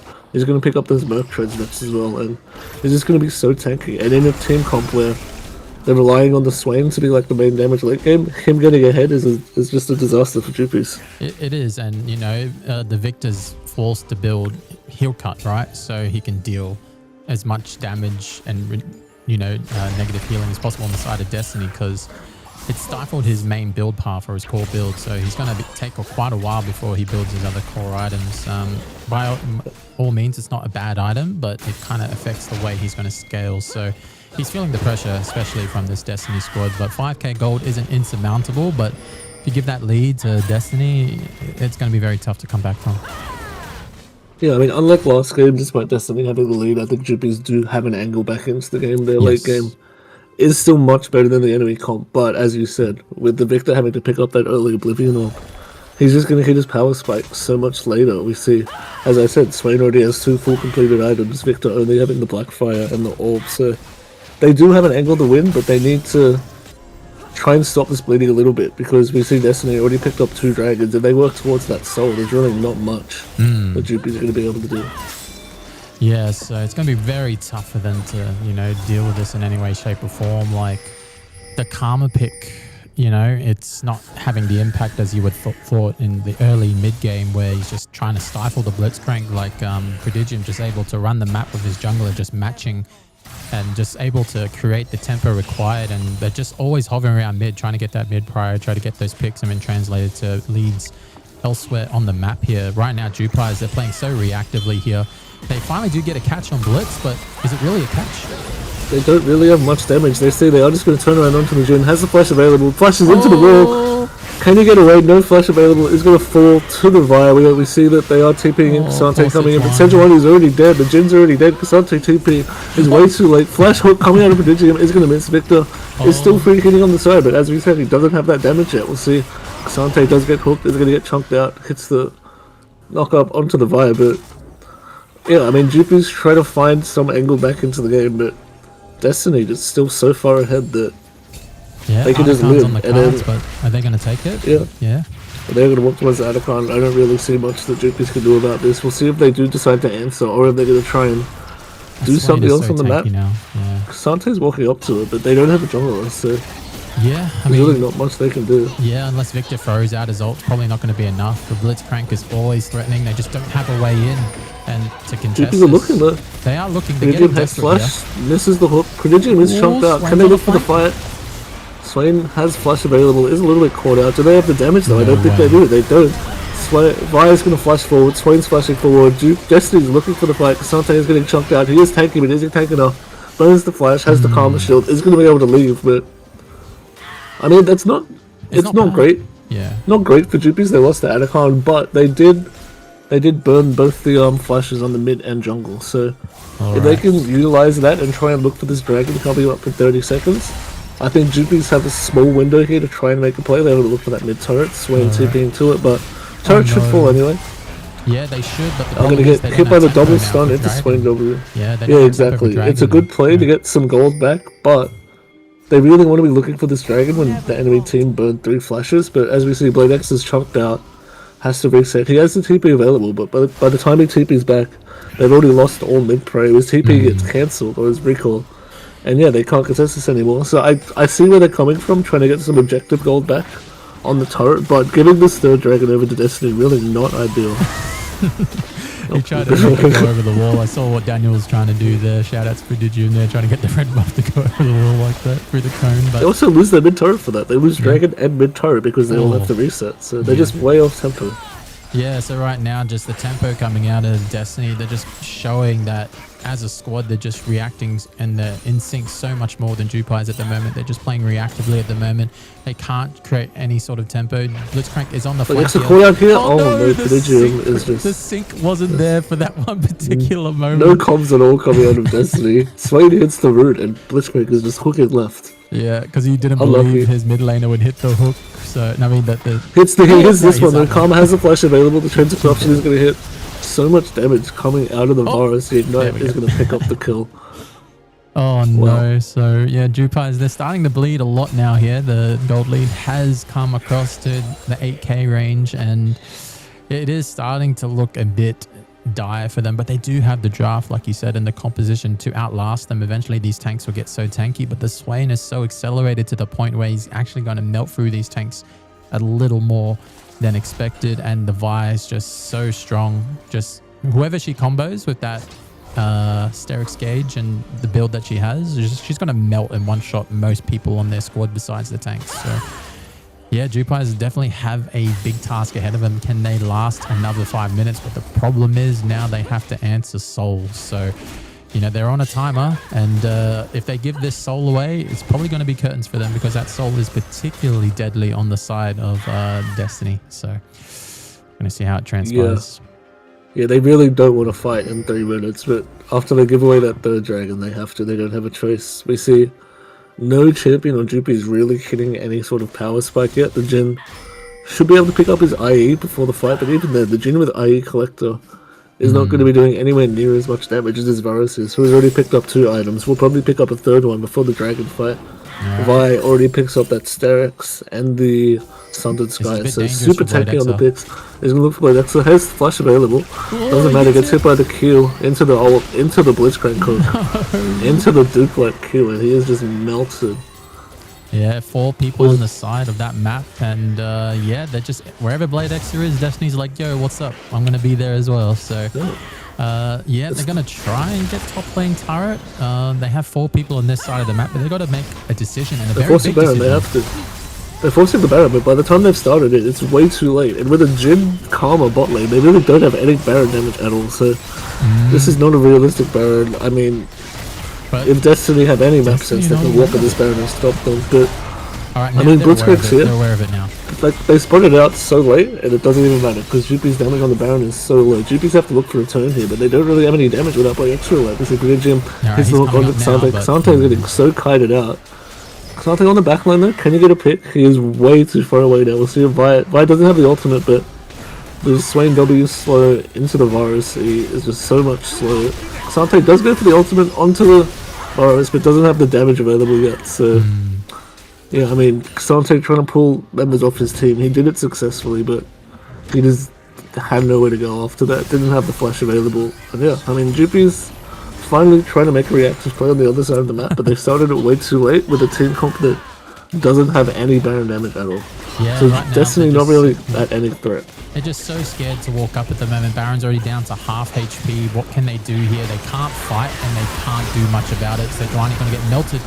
Vi actually coming in here and wow, what a hook, but ends up dying for it. Victor won't be able to kite this out and will die, unfortunately, for his troubles. And yeah, Vi, just look at this 1v2 in the backline, just deciding to walk in and walk out as she pleases. So yeah, not much they can do about that one. Even though it was a 2-for-1 trade, it was only for the support, and now they get a free Baron. Yeah, as you said, GP is so scared to walk in, they don't really have anyone that's tanky enough to walk in and face tank like damage at. So they went for the turn. Victor did pick up a kill, but they just didn't have the damage to follow up. And now GPs are just going to have to give over this Baron. They could look for the fight here. They're going to lose the Baron, but can they find pick afterwards? It doesn't look like it. Xante is pushing them all into the wall, but it isn't 1v4. Varus is forced to flash. Xante flashes over the wall with him. Should be able to pick up this. Misses the kill. Oh no. Jin flashes forward as well. Picks up the kill, but 1,000. Jin flash for one kill. Might be worth it with a bounty, but having no flash available. Oh no, it's the soul fight in 20 seconds and they've lost 2 people. Yeah. I get that they think they need to force because they did just lose the Baron, but having 2 people die with the soul coming up is not ideal. And now with those picks, Blitzcrank's able to just walk into the enemy jungle. He knows he's safe. Yeah. He's getting so much deep vision here. Nobody can kill him. And yeah, we're TPing they in. can It's see the that 4v3. TP. Can they see that TP? Yes, they can. Oh! Oh, the hook barely misses on the Blade Exa. But the Vi Q does hit into the Vi ultimate. Do they have the damage? Swain doesn't have the ultimate available yet. A lot of damage coming out of the Victor here, but he is going to fall anyway. Johnny is going to pick up that kill. The flash comes out from Alpha Arcadia. The hook hits. Can he live? I don't think so. It looks like Alpha Arcadia should just fall here. That is another 2 kills going over to Destiny. And yeah, that's how easy it is. When you have that much vision of the enemy jungle, there's really nothing that they can do. The fight didn't look that good for them, but when they have so much knowledge, they can just walk in and do whatever they want. And they're going to keep doing it here. Yeah, and it's going to be very tough. Like, this Swain is so tanky and outputting so much damage, like even more tankier than the Xante. So yeah, they're going to pick up Soul here, and yeah, Destiny just playing so well together as a unit, just punishing, not even punishing, but just targeting Blade Exa whenever they have a chance to do so. And they will pick up this mid lane turret here with the empowered Baron minions. Looks like Jin, no flash. Gonna die. Wow, he's just getting thrown around like a ragdoll. Just decides to fall there, unfortunately, trying to defend a tier 2, not really ill-advised, definitely ill-advised, especially into this composition. And this Vi is just so explosive. A perfect game so far coming out of this pick. So 11-0 and 17. it's just kind of crazy right now. They're going to keep looking bot. Prodigium hits the hook into the Vi ult. The Blade Exa caught out again. 9 deaths onto the Victor. The Sejuani ult does come out, but they don't really have any damage. Vi is so confident. She keeps back into the turret. This is the Q. But they don't have any damage. Vi is just tanking this turret the whole game. Sejuani is dying. Prodigium hits the hook. Prodigium falls low, but does fall to this Vi. Vi, yeah, Vi is so strong with its 4 items. Swain's gonna rotate down. Nah, has the Mega again. Xante looking for something, but doesn't have any sort of damage to the enemy team. Able to walk it out. Karma left alive with the Jin, but is there much that they can do to defend? I don't think so. No, the times are a bit long. And using the curtain call. Nice flash stun out of the Nah. Gets the pick into the hook from Prodigium, and that should be game over. And it should be. And Jewpies trying to put up a good fight here. Blade Exa will spawn. Let's see if he can say anything about defending this base. But right now, Prodigium just landing every single hook on this Blitzcrank. And he lands another. Will they kill him just for bragging rights here? And they will. Jewpies has slain Blade Exa. And Destiny have shown why they're the best team in the tournament. And they take out Jewpies exactly at the 30-minute mark. And Braden with a flawless jungle performance and showing why he's the best jungler in the comp at the moment. Yeah, just dominant out of the side of Destiny. They're just so proactive early game. They're forcing so much stuff. They're leaving their bot lane to just play for mid. And Alpha Arcadia looked a bit lost on the map. He wasn't countering the mid ganks. He's not punishing the Varus who's solo in lane. And yeah, Braden is deciding the whole tempo of the game. Prodigium matching it really well. Is and disgusting too. and, yeah, 13-0 and 19 is a jungler with 30,000 damage is gross. Yeah. And that kind of leeways into this. And I think it's safe to say the MVP goes to one man and one man only. Back-to-back MVPs for Braden. You can't really fault his performance. Whenever he was like, hey guys, let's go to take a trip in mid lane, and Prodigium was like, okay, I'll come too. So, they're constantly 3-man tower diving the Victor whenever he walks just past his turret, and it's just so hard to play if your support and jungler can't match it. And they did it like 3 times in a row in like 18 minutes. So yeah, definitely props to Braden for the MVP. But what are your thoughts on the SVP? I mean, it's really hard to give it to anyone. But what are your thoughts? Yeah, I mean, nobody really had that strong of a game. I think Cassante I mean, had a I decent guess- early game. Yeah, into the Cassante Gnar. won his lane. He got the kill early with the Senjuani. He got that solo kill as well. So, I mean, I think That you might can't push really him look over. anywhere other than Cassante. No one else really did anything of value. I mean, Victor did do a fair bit of damage, but he did have people just running at him the whole time. So, of course, his damage is going to be higher. I think you can't really look past the Cassante. Yeah, so, Blade Exa, the hero on his team, but falls on his own sword because the team is not able to pick up the slack. But that just shows why Destiny is so coordinated and just able to punish, an immobile mid. And that's probably what they were counting on. And when they saw the Vi pick, it's kind of like, okay, well, what can we do here if a Vi that is super fed is going to dive on me all the time? And you just can't do much if you don't have that kind of peeling support. Even though you had the Karma, it was fine. But an unstoppable ult, very hard to get rid of. So, there's not much you can do. Maybe a Lulu could have made a difference, but no Lulu in this game regardless. So, congrats, I guess, to Cassante for getting the SVP. Had a pretty, decent showing in the early game. Able to solo kill. Jonu with the Gnar pick was able to get a decent lead, 400 to 500 gold if memory serves me right. But yeah, SVP going to the Cassante, and MVP once again going to Braden. Another masterclass, as was mentioned in the pre-game lobby chats. So Destiny showing why they're the best. But I guess that's going to do it for tonight. What are your thoughts on Destiny? How would you try to beat this team, Charybdis? Right now they're undefeated and they're feeling pretty good. I mean, as we see, they're just forcing super hard early and just winning every game based off that. So I think if a team can not fall super behind to the jungle support rooms, I think their macro isn't that good. I don't think they play their late game perfectly. So I think to beat them, we just have to not fall 15k behind early game, and I think they have a decent chance of winning.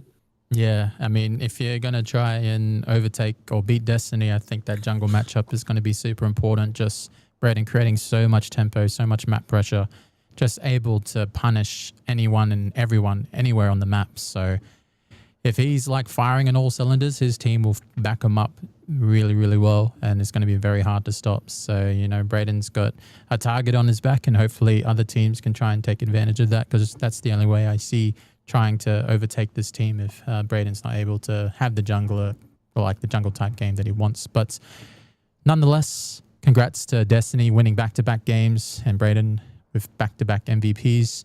And that's going to round it up for tonight. Any closing remarks, James? No, it was good games. I think Destiny is proving that they are the strongest team right now. We'll see if anyone's able to come up with some strategies for the finals that are coming up. See if they can try and take a series away from them. Yeah. And that just reminds me, we'll be having a offline game for the very last game of the season between Jewpies and D-Town Freaks. And we'll have more details once we confirm with the captains what will be the best time to do that. And we'll record the game and upload it as per usual. And then once that is done, then we'll organize the playoffs podcast where we'll have all the usual suspects or any new suspects that would like to come and join in and talk about the details of the playoffs bracket. The prize pool and the overall structure of the actual playoffs and what's going to transpire from that. But once again, I would like to thank the Array for running the tournament this year. And we can't do this without all the viewers that are watching and all the volunteers that run this tournament. So a heartfelt thanks is in order. And that also leeways into our sponsors of Northern Territory Government, Tangled Ventures by Nest Junior, and Next Year Gaming and Esports, the foundation, and the starting block for esports here in the territory with Sir David Moore. Once again, I am Chris Strider. Thanks for watching the stream. Thanks for the viewers watching. Joined by Charybdis, aka James, best ADC in the comp. hopefully you'll see us in our offline game. We'll have it recorded, and we'll see you guys next time. Have a good night, and we'll see you at the playoffs, I guess.